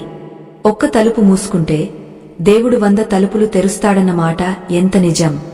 ధర్మం వైపు నిలబడినందుకు దక్కిన మొదటి విజయమిది. రాఘవకు అర్థమైంది. నిత్య జీవితంలో గీత అంటే కేవలం శ్లోకాలు చదవడం కాదు, ఆ శ్లోకాలలోని సత్యాన్ని ఆచరించడం. రాఘవ తన కొత్త కార్యాలయంలో అడుగుపెట్టాడు. ఇది పాత దానికంటే చిన్నదే కావచ్చు, కాని ఇక్కడి గాలిలో ఒక రకమైన పారదర్శకత, నిజాయితీ పరిమళిస్తున్నాయి. యజమాని రామచంద్రగారు రాఘవను సాదరంగా ఆహ్వానించారు. రాఘవ, నీవు నీ పాత ఆఫీసులో తీసుకున్న నిర్ణయం గురించి విన్నాను. నిజం నిప్పులాంటిది. అది బయటకు రావడానికి కొంత సమయం పట్టవచ్చు, కాని అది ఎప్పుడూ దహించివేసే శక్తిని కలిగి ఉంటుంది. నీలాంటి నీతిమంతులు మాకు అవసరం అని ఆయన అన్న మాటలు రాఘవ మనస్సుకు ఎంతో ఊరటనిచ్చాయి. కాని బయట ప్రపంచం మాత్రం అతన్ని ఊరికే వదలలేదు. చక్రవర్తి మీద విచారణ మొదలైంది. అవినీతి నిరోధక శాఖ అధికారులు రాఘవను సాక్ష్యం చెప్పవలసిందిగా పిలిచారు. ఆ వార్త తెలియగానే రాఘవ ఇంటి దగ్గర హడావిడి మొదలైంది. చక్రవర్తి అనుచరులు కొందరు రాఘవ దారి కాచి బెదిరించడం మొదలుపెట్టారు. రాఘవ, నీరు పల్లమెరుగు, నిజం దేవుడెరుగు అంటారు, కాని ఈ లోకంలో బతకాలంటే కొంచెం లోక్యం కూడా తెలియాలి. ఆ సాక్ష్యం కనుక నువ్వు చెబితే నీవు ఈ ఓరిలో తిరగలేవు. నీ భార్యాపిల్లల క్షేమం చూసుకో అని వారు పరోక్షంగా హెచ్చరించారు. రాఘవ మళ్లీ ఒక కొత్త రకమైన ఒత్తిడికి లోనయ్యాడు. ఇంతకుముందు కేవలం ఆర్థిక సమస్యలు ఉండేవారు, ఇప్పుడు ప్రాణ భయం తోడైంది. ముందు నయ్యం వెనుక గొయ్యం అన్నట్లు ఉంది పరిస్థితి. రాత్రి ఇంటికి వెళ్లినప్పుడు రాఘవ ముఖం వాడిపోయి ఉండటం చూసి సరళ కంగారు పడింది. విషయం చెప్పగానే ఆమె కూడా భయపడింది. చూడండి, మనం ఏ తప్పు చేయలేదు, కాని ఈ గొడవలు మనకెందుకు? సాక్ష్యం చెప్పకపోతే ఏమవుతుంది? మన బతుకు మనకు ఉంటే చాలు కదా అని ఆందోళనగా అంది. రాఘవకు అప్పుడు భగవద్గీతలోని 2వ అధ్యాయం 38వ శ్లోకం గుర్తుకు వచ్చింది. సుఖదునఖే సమే కృత్వా లాభాలాభో జయాజయో తతో యుద్ధాయ యుజస్వ నైవం పాపం అవాప్స్యసి. అంటే సుఖదునఖాలను, లాభనష్టాలను, జయాజయాలను సమానంగా భావించి యుద్ధానికి సిద్ధమవ్వు, అప్పుడు నీకు పాపం అంటదు. ఇప్పుడు ఈ సాక్ష్యం చెప్పడం అనేది ఒక ధర్మయుద్ధం. భయం వల్ల వెనక్కి తగ్గితే అది క్లైబ్యం, పిరికితనం అవుతుంది. రాఘవ సరళను దగ్గరకు తీసుకుని, సరళ, భయం ఉండాలి, కాని అది తప్పు చేయడానికి మాత్రమే ఉండాలి అని మన పెద్దలు చెప్పారు. ఈరోజు నేను భయపడి సాక్ష్యం చెప్పకపోతే రేపు సమాజంలో ఇంకెంతో మంది అవినీతిపరులు పుట్టుకొస్తారు. మనం మన పిల్లలకు ఏమని చెబుతాం? ధైర్యంగా బతకమని చెప్పగలమా? కృష్ణుడు అర్జునుడికి చెప్పింది ఇదే. నీవు నీ ధర్మాన్ని నిర్వర్తించు. ప్రాణం పోయినా అది ధర్మం కోసమే పోవాలి. చావక తప్పదు సరియే, కాని అది చచ్చిన పాములా ఉండకూడదు అని మనం అనుకోవాలి అని గంభీరంగా చెప్పాడు. మరుసటి రోజు రాఘవ విచారణాధికారి ముందు నిలబడ్డాడు. ఎదురుగా చక్రవర్తి మరియు అతని తరపు న్యాయవాదులు తీక్షణంగా చూస్తున్నారు. వారు రాఘవ వ్యక్తిత్వాన్ని కించపరిచేలా ప్రశ్నలు వేయడం మొదలుపెట్టారు. నీవు ఆఫీసులో డబ్బులు దొంగలించావని, అందుకే నిన్ను తీసేశారని తెలిసింది. దానికి కక్షతోనే నీవు ఇలాంటి అబద్ధాలు చెబుతున్నావు కదా అని వారు ఎదురుదాడి చేశారు. రాఘవ గుండెల్లో ధైర్యాన్ని నింపుకున్నాడు. అతని కళ్లలో ఎలాంటి చలనం లేదు. అయ్యా, నీతిలేనివాడు కోతి కంటే హీనం అని నేను నమ్ముతాను. నేను ఏ తప్పు చేయలేదు కాబట్టే ఈరోజు ఇక్కడ తలెత్తుకుని నిలబడ్డాను. నా దగ్గర ఉన్న ఆధారాలు, ఆ దస్త్రాలు అన్నీ సత్యాన్ని చెబుతున్నాయి.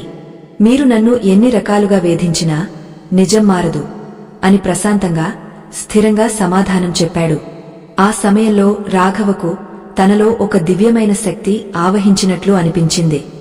గీతలో కృష్ణుడు చెప్పినట్లు ఎవరు భగవంతుడిని నమ్మి సత్యం వైపు నిలబడతారో వారిలో ఆయన బుద్ధి బలమై నిలుస్తాడు. విచారణ కొన్ని గంటల పాటు కొనసాగింది.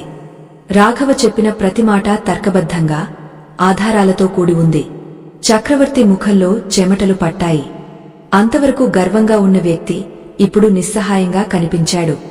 అతి సర్వత్ర వర్జయేత్ అన్నట్లు అధికారాన్ని అతిగా వాడి ఇతరులను పీడించినవాడు ఏనాటికైనా పతనం కాక తప్పదని అక్కడ ఉన్నవారందరికీ అర్థమైంది. రాఘవ బయటకు రాగానే బయట ఉన్న మీడియా ప్రతినిధులు అతన్ని చుట్టుముట్టారు. మీకు భయంగా లేదా అని అడిగారు. రాఘవ చిరునవ్వు నవ్వి, భయం అనేది అజ్ఞానం నుండి పుడుతుంది. జ్ఞానం ఉన్నచోట ధైర్యం ఉంటుంది. నా ధైర్యం నా గీత, నా కృష్ణుడు అని చెప్పి అక్కడి నుండి వెళ్లిపోయాడు. ఇంటికి వెళ్లే దారిలో రాఘవకు తన పాత మిత్రుడు ప్రసాద్ కలిశాడు.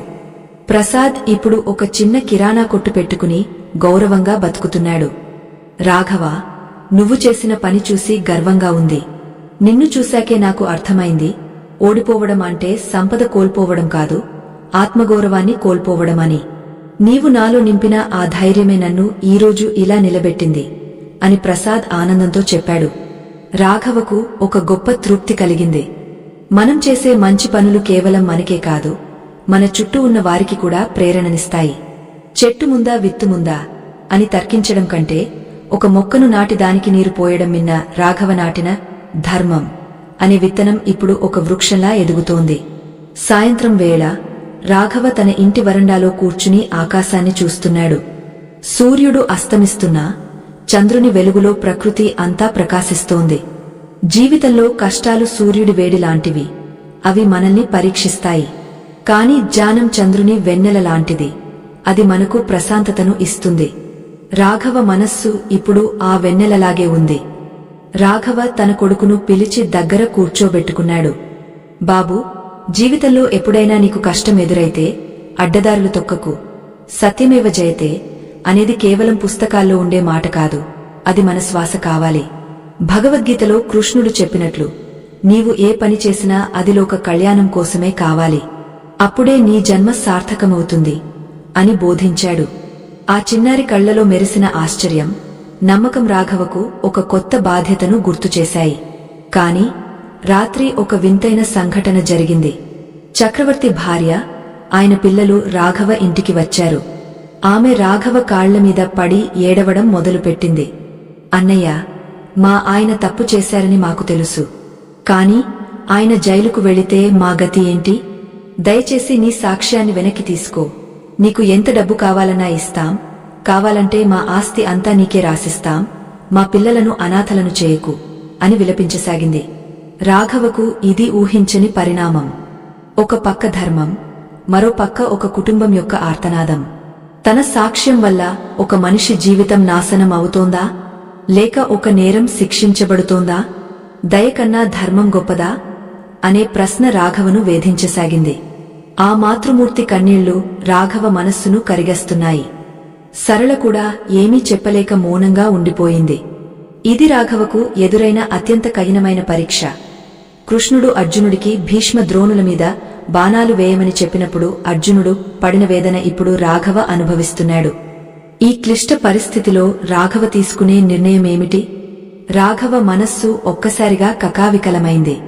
తన కాళ్ల దగ్గర కూలబడి ఏడుస్తున్న ఆ స్త్రీని చూస్తుంటే అతని గుండె కరిగే నీరవుతోంది. ఆ చిన్న పిల్లల అమాయకపు చూపులు రాఘవను నిలదీస్తున్నట్లు అనిపించాయి. అన్నయ్య, మా ఆయన చేసిన తప్పుకు మాకు ఈ శిక్ష వేయకండి. ఆయన జైలుకు వెళితే ఈ సమాజం మమ్మల్ని బతకనివ్వదు. మా ఇంటి దీపం ఆరిపోతుంది అని ఆమె విలపిస్తున్న తీరు చూస్తుంటే లోకంలో దయ కంటే గొప్ప ధర్మం లేదేమో అని రాఘవకు అనిపించింది. అతని మనస్సులో ఒక పెద్ద అలజడి మొదలైంది. ఒకవైపు తనను వేధించిన వ్యక్తి పట్ల కరుణ, మరోవైపు సమాజానికి తాను చేయాల్సిన న్యాయం. రాఘవ మెల్లగా ఆమెను పైకి లేవదీశాడు. సరళ కూడా ఆ దృశ్యాన్ని చూసి కన్నీళ్లు పెట్టుకుంది. చూడండి, ఒక ప్రాణాన్ని కాపాడటం కంటే గొప్ప పుణ్యం లేదని మీరే చెప్పారు కదా. ఇప్పుడు ఈ కుటుంబాన్ని రోడ్డు మీద పడేయడం న్యాయమేనా అని సరళ మెల్లగా అడిగింది. రాఘవకు అప్పుడు కురుక్షేత్ర రణరంగంలో అర్జునుడు పడిన వేదన గుర్తుకు వచ్చింది. అర్జునుడు కూడా తన ముందున్న తాతలు, గురువులను చూసి, వీరిని చంపి నేను పొందే రాజ్యమేపాటిది? వీరి రక్తమంటిన భోగాలు నాకు ఎందుకు అని గాండివాన్ని జారవిడిచాడు. కాని అప్పుడు కృష్ణ పరమాత్మ అర్జునుడికి చెప్పిన పరమ సత్యం రాఘవకు స్ఫురించింది. తస్మాదసక్తః సతతం కార్యం కర్మ సమాచరత్ అసక్తో హ్యాచరం కర్మ పరమాప్నోతి పూరుషః. అంటే ఫలాపేక్ష లేకుండా ఆసక్తిని వదిలి నీవు చేయాల్సిన పనిని నీవు చేయి. ఇక్కడ వ్యక్తిగత భావోద్వేగాల కంటే సామాజిక ధర్మం మిన్న అని భగవంతుడు బోధించాడు. రాఘవ దీర్ఘంగా శ్వాస తీసుకున్నాడు. అమ్మా, నీ ఆవేదన నాకు అర్థమవుతోంది. నోరు మంచిదైతే ఊరు మంచిదవుతుంది అని అంటారు. కాని మీ ఆయన తన అధికారాన్ని అడ్డం పెట్టుకుని వేలాది మంది పేద ప్రజల సొమ్మును అపహరించారు. ఆ డబ్బు పోవడం వల్ల ఎంతో మంది రోగులకు మందులు అందలేదు, ఎంతో మంది పిల్లలకు చదువు అందలేదు. మరి వారి కుటుంబాల పరిస్థితి ఏమిటి అని శాంతంగా అడిగాడు. తప్పు చేసేటప్పుడు తల ఎత్తుకుని దొరికినప్పుడు కళ్ళు మూసుకుంటే సరిపోదు అన్న సామెత చందాన చక్రవర్తిగారు చేసిన నేరానికి ఈరోజు ఆయన ప్రాయశ్చిత్తం అనుభవించక తప్పదని రాఘవ వివరించాడు. నేను నా సాక్ష్యాన్ని వెనక్కి తీసుకుంటే ఒక వ్యక్తిని కాపాడవచ్చు, కాని అది వేల మందికి చేసే అన్యాయం అవుతుంది. అది అధర్మానికి సహకరించడమే అవుతుంది. కృష్ణుడు అర్జునుడిని యుద్ధం చేయమని ఎందుకు చెప్పాడు? దుర్యోధనుడి మీద కోపంతో కాదు, అధర్మాన్ని అంతం చేయడానికి. ధర్మం వైపు నిలబడటం అంటే ఒక్కోసారి మనకు ఇష్టమైన వారిని లేదా కరుణ చూపాల్సిన వారిని కూడా శిక్షించవలసి వస్తుంది అని అన్నాడు. రాఘవ మాటలకు ఆ స్త్రీ మౌనంగా ఉండిపోయింది.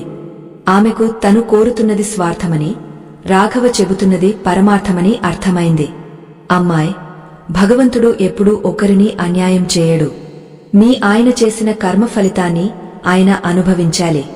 అది ఈ జన్మలో కాకపోయినా వచ్చే జన్మలోనైనా తప్పదు. కాని ఈరోజు ఆయన శిక్ష అనుభవిస్తే ఆయనలోని అహంకారం నశిస్తుంది. అది ఆయనకు కూడా ఒక రకమైన శుద్ధిని కలిగిస్తుంది. మీరు ధైర్యంగా ఉండండి.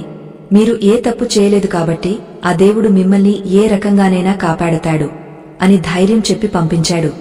వారు వెళ్లిపోయిన తర్వాత రాఘవ గదిలో నిశ్శబ్దం ఆవరించింది. సరళ వచ్చి, మీరు తీసుకున్న నిర్ణయం చాలా కఠినమైనది, కాని సరైనదేనని నాకు ఇప్పుడు అర్థమవుతోంది. చేసిన పాపం కాశీకి వెళ్లినా పోదు అంటారు, అలాగే చేసిన పుణ్యం కూడా మనల్ని ఎక్కడికైనా వెన్నాడి వస్తుంది.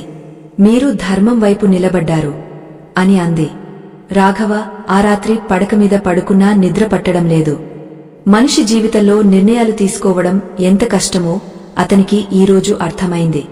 అప్పుడు అతనికి గీతలోని 18వ అధ్యాయం మోక్ష సన్యాస యోగం గుర్తుకు వచ్చింది.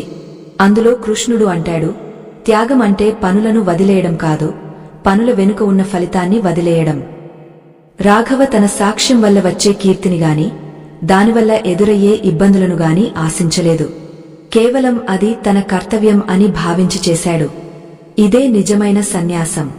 నిత్య జీవితంలో మనం ఎదుర్కొనే ప్రతి మలుపులోనూ ఇలాంటి భావోద్వేగాల పోరాటం ఉంటుంది. కాని వివేకం ఉన్నవాడు భావోద్వేగాలకు లోను కాకుండా ధర్మాన్ని అనుసరిస్తాడు. రాత్రి 12 గంటలు కావస్తోంది.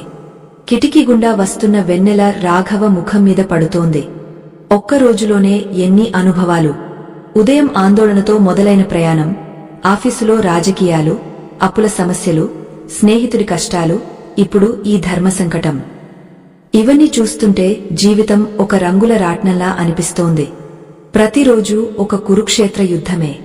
అందులో మనల్ని మనం గెలుచుకోవడమే అసలైన విజయం. రాఘవకు ఇప్పుడు అర్థమైంది, భగవద్గీత అనేది కేవలం యుద్ధ రంగంలో చెప్పిన మాటలు కావు. అది ప్రతి మనిషి అంతరాత్మలో పలికే పరమాత్మ గొంతు. మనం ఎప్పుడైతే స్వార్థాన్ని వదిలి లోకహితం కోసం ఆలోచిస్తామో అప్పుడు మనకు ఆ కృష్ణుడి దర్శనం కలుగుతుంది. చెప్పేవాడికి వినేవాడు లోకువా అని లోకులు అంటుంటారు. కాని చెప్పేవాడు, వినేవాడు ఒక్కడే అయినప్పుడు ఆ జ్ఞానం సిద్ధమవుతుంది. రాఘవ తన మనస్సును అదుపులో ఉంచుకోవడం నేర్చుకున్నాడు. ప్రకృతి అంతాగాగ్య నిద్రలో ఉంది. రాఘవకు మాత్రం ఇప్పుడు ఒక వింతైన ఉత్సాహం కలిగింది. తన జీవితంలో ఎదురయ్యే ఏ సమస్యనైనా ఎదుర్కోగలననే నమ్మకం అతనిలో బలపడింది. నిజం నిప్పులాంటిది అని అతను నమ్ముతాడు. ఆ నిప్పు తనలోని అజ్ఞానాన్ని, భయాన్ని దహించివేసిందని గ్రహించాడు. రేపటి రోజు ఎలా ఉంటుందో అతనికి తెలియదు. కాని అది ఎలా ఉన్నా తను ప్రశాంతంగా స్వీకరించగలడు. ఎందుకంటే అతని రథానికి ఇప్పుడు ఆ దివ్య సారథి తోడున్నాడు. జీవితం అంటే కేవలం బతకడం కాదు, ఒక పరమార్థం కోసం బతకడం. రాఘవ తన దైనందిన జీవితంలోని సాధారణ సమస్యలకు గీత ద్వారా అద్భుతమైన పరిష్కారాలను కనుగొన్నాడు. ఉదయం లేచినప్పటి నుండి రాత్రి పడుకునే వరకు ప్రతి నిమిషం ఒక యజ్ఞంలా ఎలా గడపాలో అతనికి అర్థమైంది. ఈ జ్ఞానమే అతనికి లభించిన అతిపెద్ద నిధి. ధర్మం ఎక్కడ ఉంటుందో విజయం అక్కడ ఉంటుంది అన్న సంజయ్ వాక్యం రాఘవ జీవితంలో అక్షరాలా నిజమైంది. రాఘవ కళ్ళు మూసుకున్నాడు. అతని మనస్సులో కృష్ణుడి వేణుగానం మారుమోగుతోంది. ఆ గానం అతనికి ఒక కొత్త లోకాన్ని చూపిస్తోంది. అక్కడ భయం లేదు, అసూయ లేదు, కేవలం శాంతి మరియు ప్రేమ మాత్రమే ఉన్నాయి. తన జీవిత ప్రయాణంలో ఈరోజు ఒక ముఖ్యమైన ఘట్టం ముగిసింది. రేపు మళ్లీ సూర్యుడు ఉదయిస్తాడు, మళ్లీ కొత్త యుద్ధం మొదలవుతుంది. కాని రాఘవ ఇప్పుడు ఒక సిద్ధుడైన యోధుడు. అతను దేనికి వెనకాడడు. ఈ కథా ప్రయాణం ఇప్పుడు ముగింపు దశకు చేరుకుంది. రాఘవ తన అనుభవాల ద్వారా మనకు అందించిన పాఠాలు మన నిత్య జీవితంలో కూడా ఒక వెలుగును నింపుతాయని ఆశిద్దాం. సమస్యలు అనేవి తాత్కాలికం, కాని మనం అవలంబించే ధర్మం శాశ్వతం. ఈ సత్యాన్ని గ్రహించిన రోజే మనకు నిజమైన మోక్షం లభిస్తుంది. రాఘవ నెమ్మదిగా నిద్రలోకి జారుకున్నాడు. అతని ముఖంలో వెలుగుతున్న ఆ చిరునవ్వు అతని అంతర్గత శాంతికి సాక్ష్యంగా నిలిచింది. న్యాయస్థానము కిక్కిరిసిపోయి ఉంది. గాలిలో ఒక రకమైన నిశ్శబ్దం, ఆందోళన కలగలిసి ఉన్నాయి. రాఘవ సాక్షి పెట్టెలో నిలబడి ఉన్నాడు. అతని ముఖంలో భయం లేదు, కేవలం ఒక నిశ్చలమైన సంకల్పం మాత్రమే ఉంది. ఎదురుగా ఉన్న బోనులో చక్రవర్తి తలదించుకుని కూర్చుని ఉన్నాడు. అప్పటి వరకు గంభీరంగా, అహంకారంతో ఊగపోయిన ఆ మనిషి ఇప్పుడు ఒక సామాన్య అపరాధిలా కనిపిస్తున్నాడు. వినాశకాలే విపరీత బుద్ధి అన్నట్లు తను చేసిన అకృత్యాలే తనను ఈ స్థితికి చేర్చాయని ఆయనకు ఇప్పుడిప్పుడే అర్థమవుతోంది. న్యాయమూర్తి తన తీర్పును చదవడం ప్రారంభించారు. రాఘవ అందించిన ఆధారాలు, అతను చెప్పిన సాక్ష్యం చక్రవర్తి నేరాన్ని నిరూపించడంలో కీలక పాత్ర పోషించాయి. న్యాయమూర్తి గంభీరమైన గొంతుతో చక్రవర్తికి 10 ఏళ్ల కఠిన కారాగార శిక్షను ఖరారు చేశారు. న్యాయస్థానమంతా ఒక్కసారిగా కలకలం రేగింది. చక్రవర్తి కుటుంబ సభ్యుల రోదనలు మిన్నంటాయి. రాఘవ మాత్రం అక్కడే నిలబడి మౌనంగా చూస్తున్నాడు. అతనికి విజయం లభించినందుకు సంతోషం కలగడం లేదు, అలాగని చక్రవర్తి పరిస్థితి చూసి బాధ కలగడం లేదు. అతనికి భగవద్గీతలోని 2వ అధ్యాయం 71వ శ్లోకం గుర్తుకు వచ్చింది. విహాయ కామాన్ యహ సర్వాన్ పుమాంశ్చరతి నిస్పృహః నిర్మమో నిరహంకారః స శాంతిమధిగచ్చతి. అంటే కోరికలను, మమకారాన్ని, అహంకారాన్ని వదిలివేసిన మనిషి మాత్రమే నిజమైన శాంతిని పొందుతాడు. ఈ తీర్పు తన వ్యక్తిగత విజయం కాదు, అది ధర్మం యొక్క విజయం. చక్రవర్తి శిక్ష అనుభవిస్తున్నాడంటే అది ఆ పరమాత్మ నిర్ణయం. రాఘవ తన కర్తవ్యాన్ని నిష్కామంగా నిర్వహించాడు. ఫలితం న్యాయస్థానం ద్వారా వెలువడింది. న్యాయస్థానం బయటకు రాగానే విలేకరులు రాఘవను చుట్టుముట్టారు. రాఘవగారు, ఈరోజు మీకు న్యాయం జరిగింది. ఒక సామాన్య ఉద్యోగిగా ఇంత పెద్ద కుంభకోణాన్ని ఎదిరించడం ఎలా సాధ్యమైంది అని అడిగారు. రాఘవ ప్రశాంతంగా చిరునవ్వు నవ్వి, ధర్మం వైపు నిలబడటానికి ధనం అక్కర్లేదు, కేవలం ధైర్యముంటే చాలు. ఆ ధైర్యం నాకు నా ఆధ్యాత్మిక గ్రంథాల ద్వారా లభించింది. సత్యమేవ జయతే అనేది కేవలం మాట కాదు, అది ఒక పరమ సత్యం అని చెప్పి అక్కడి నుండి నిష్క్రమించాడు. సాయంత్రం అవుతోంది. సూర్యుడు పడమటి కొండల్లో మునిగిపోతూ ఆకాశాన్ని ఎరుపు, పసుపు రంగులతో అలంకరిస్తున్నాడు. రాఘవ నడుచుకుంటూ వెళ్తుంటే అతని మనస్సులో ఉదయం నుండి జరిగిన సంఘటనలన్నీ ఒక చిత్రంలా కదులుతున్నాయి. ఉదయం లేచినప్పుడు ఉన్న ఆందోళన, కార్యాలయంలోని ఒత్తిడి, అప్పుల భయం, స్నేహితుడి ఆవేదన, సాక్ష్యం చెప్పే సమయంలో కలిగిన సందిగ్ధత. ఇవన్నీ ఒక రోజులో ఒక మనిషి ఎదుర్కొనే కష్టాలు. కాని వీటన్నింటికీ భగవద్గీతలో సమాధానం దొరికింది. కార్యాలయంలో ఎదురయ్యే పై అధికారుల వేధింపులకు స్థితప్రజ్ఞత సమాధానం. కుటుంబ సభ్యుల మధ్య వచ్చే మనస్పర్ధలకు అనాసక్తి పరిష్కారం. ఆర్థిక ఇబ్బందుల్లో ఉన్నప్పుడు కర్మయోగం ధైర్యాన్నిస్తుంది. ఎదుటివారి కష్టాల్లో ఉన్నప్పుడు సాత్విక దానం పుణ్యాన్నిస్తుంది. లోకనింద ఎదురైనప్పుడు ఆత్మవిశ్వాసం రక్షణగా నిలుస్తుంది. రాఘవకు ఒక విషయం స్పష్టమైంది. గీత అనేది కేవలం యుద్ధ రంగంలో అర్జునుడి కోసం చెప్పినది కాదు, అది ప్రతి మనిషి తన దైనందిన జీవితంలో ఎదుర్కొనే సంఘర్షణలకు ఒక దివ్యమైన పరిష్కారం. రాఘవ ఇంటికి చేరుకున్నాడు. సరళ తలుపు తీసి అతన్ని సాదరంగా ఆహ్వానించింది. ఆమె ముఖంలో ఈరోజు ఒక వింతైన గర్వం, ఆనందం కనిపిస్తున్నాయి. వచ్చారా? న్యాయం గెలిచిందని ఊరంతా చెప్పుకుంటున్నారు. మీ వల్ల మన కుటుంబ గౌరవం పెరిగింది అని ఆమె ఆనందంతో అంది. పిల్లలు పరుగెత్తుకుంటూ వచ్చి తండ్రిని హత్తుకున్నారు. రాఘవ భార్యతో కలిసి దేవుని గదిలోకి వెళ్లి దీపం వెలిగించాడు. ఆ జ్యోతి వెలుగులో అతనికి కృష్ణ పరమాత్మ విశ్వరూపం కనిపిస్తున్నట్లు అనిపించింది. తానొకటి తలిస్తే దైవమొకటి తలుస్తుంది అన్నట్లు రాఘవ తన ఉద్యోగం పోతుందని భయపడ్డాడు. కాని ధర్మం వైపు నిలబడినందుకు అతనికి గౌరవప్రదమైన మరో ఉద్యోగం లభించింది. భయం వల్ల వెనక్కి తగ్గ ఉంటే ఈరోజు అతను తన ఆత్మగౌరవాన్ని కోల్పోయి అపరాధ భావంతో కుమిలిపోయేవాడు. కాని గీతాజ్ఞానం అతన్ని ఒక యోగిలా మార్చింది. రాత్రి భోజనం ముగించి రాఘవ తన వరండాలో కూర్చున్నాడు. చుట్టూ ప్రశాంతమైన వాతావరణం.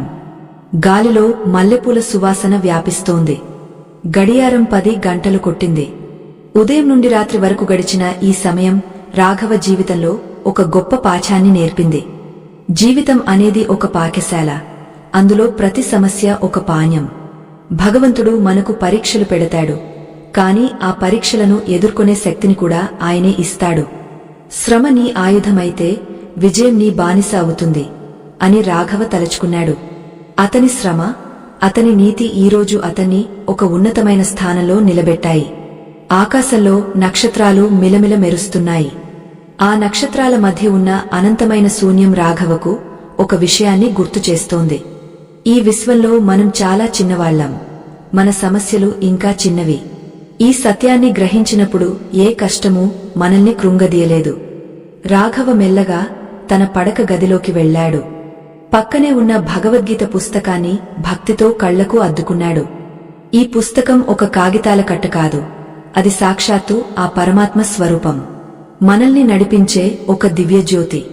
ఉదయం నిద్ర లేచినప్పటి నుండి రాత్రి నిద్రపోయే వరకు మనిషి చేసే ప్రతి ఆలోచనలోనూ, ప్రతి పనిలోనూ గీతను అనుసరిస్తే ఈ లోకంలో దున్హకానికి చోటు ఉండదు.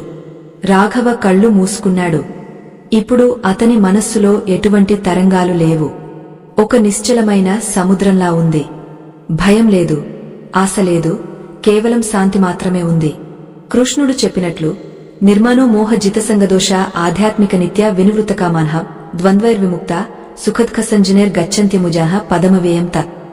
మోహాన్ని, అహంకారాన్ని జయించి సుఖదున్హకాలకు అతీతంగా ఉన్నవారే ఆ పరమ పదాన్ని చేరుకుంటారు. రాఘవ ఈరోజు ఆ మార్గంలో ఒక అడుగు ముందుకు వేశాడు.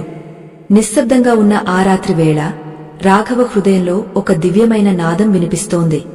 అది విజయగీతం, అది ధర్మగీతం, అది భగవద్గీత.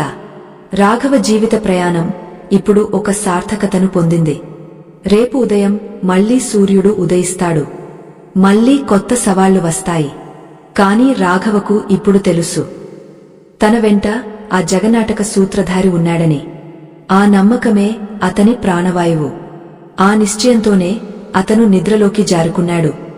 ఆత్మబంధువులారా, ఈ కథ ద్వారా మనం తెలుసుకున్న పరమార్థం ఏమిటంటే, మన నిత్య జీవితంలో ఎదురయ్యే ఆఫీసు టెన్షన్లు, కుటుంబ కలహాలు, ఆర్థిక ఇబ్బందులు ఇవన్నీ ఒక రకమైన యుద్ధాలే. ఈ యుద్ధాల్లో మనం ఓడిపోకుండా ఉండాలంటే మన ఆలోచనలను భగవద్గీత సూత్రాలకు అనుగుణంగా మార్చుకోవాలి. ఫలితం మీద ఆశ వదిలి కర్తవ్యం మీద దృష్టి పెట్టినప్పుడు మనశ్శాంతి దానంతటా అదే లభిస్తుంది.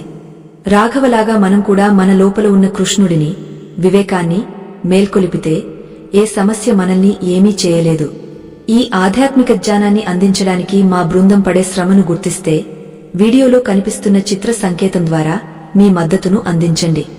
మా ఈ ఆధ్యాత్మిక ప్రయత్నం మీకు నచ్చినట్లయితే ఈ వీడియోను లైక్ చేయండి, మీ మిత్రులకు షేర్ చేయండి. మరిన్ని ఇలాంటి గంభీరమైన ఆధ్యాత్మిక విషయాల కోసం మా ఛానల్కు సబ్స్క్రైబ్ చేసుకోండి. మీ అభిప్రాయాలను కింద కామెంట్ రూపంలో మాకు తెలియజేయండి.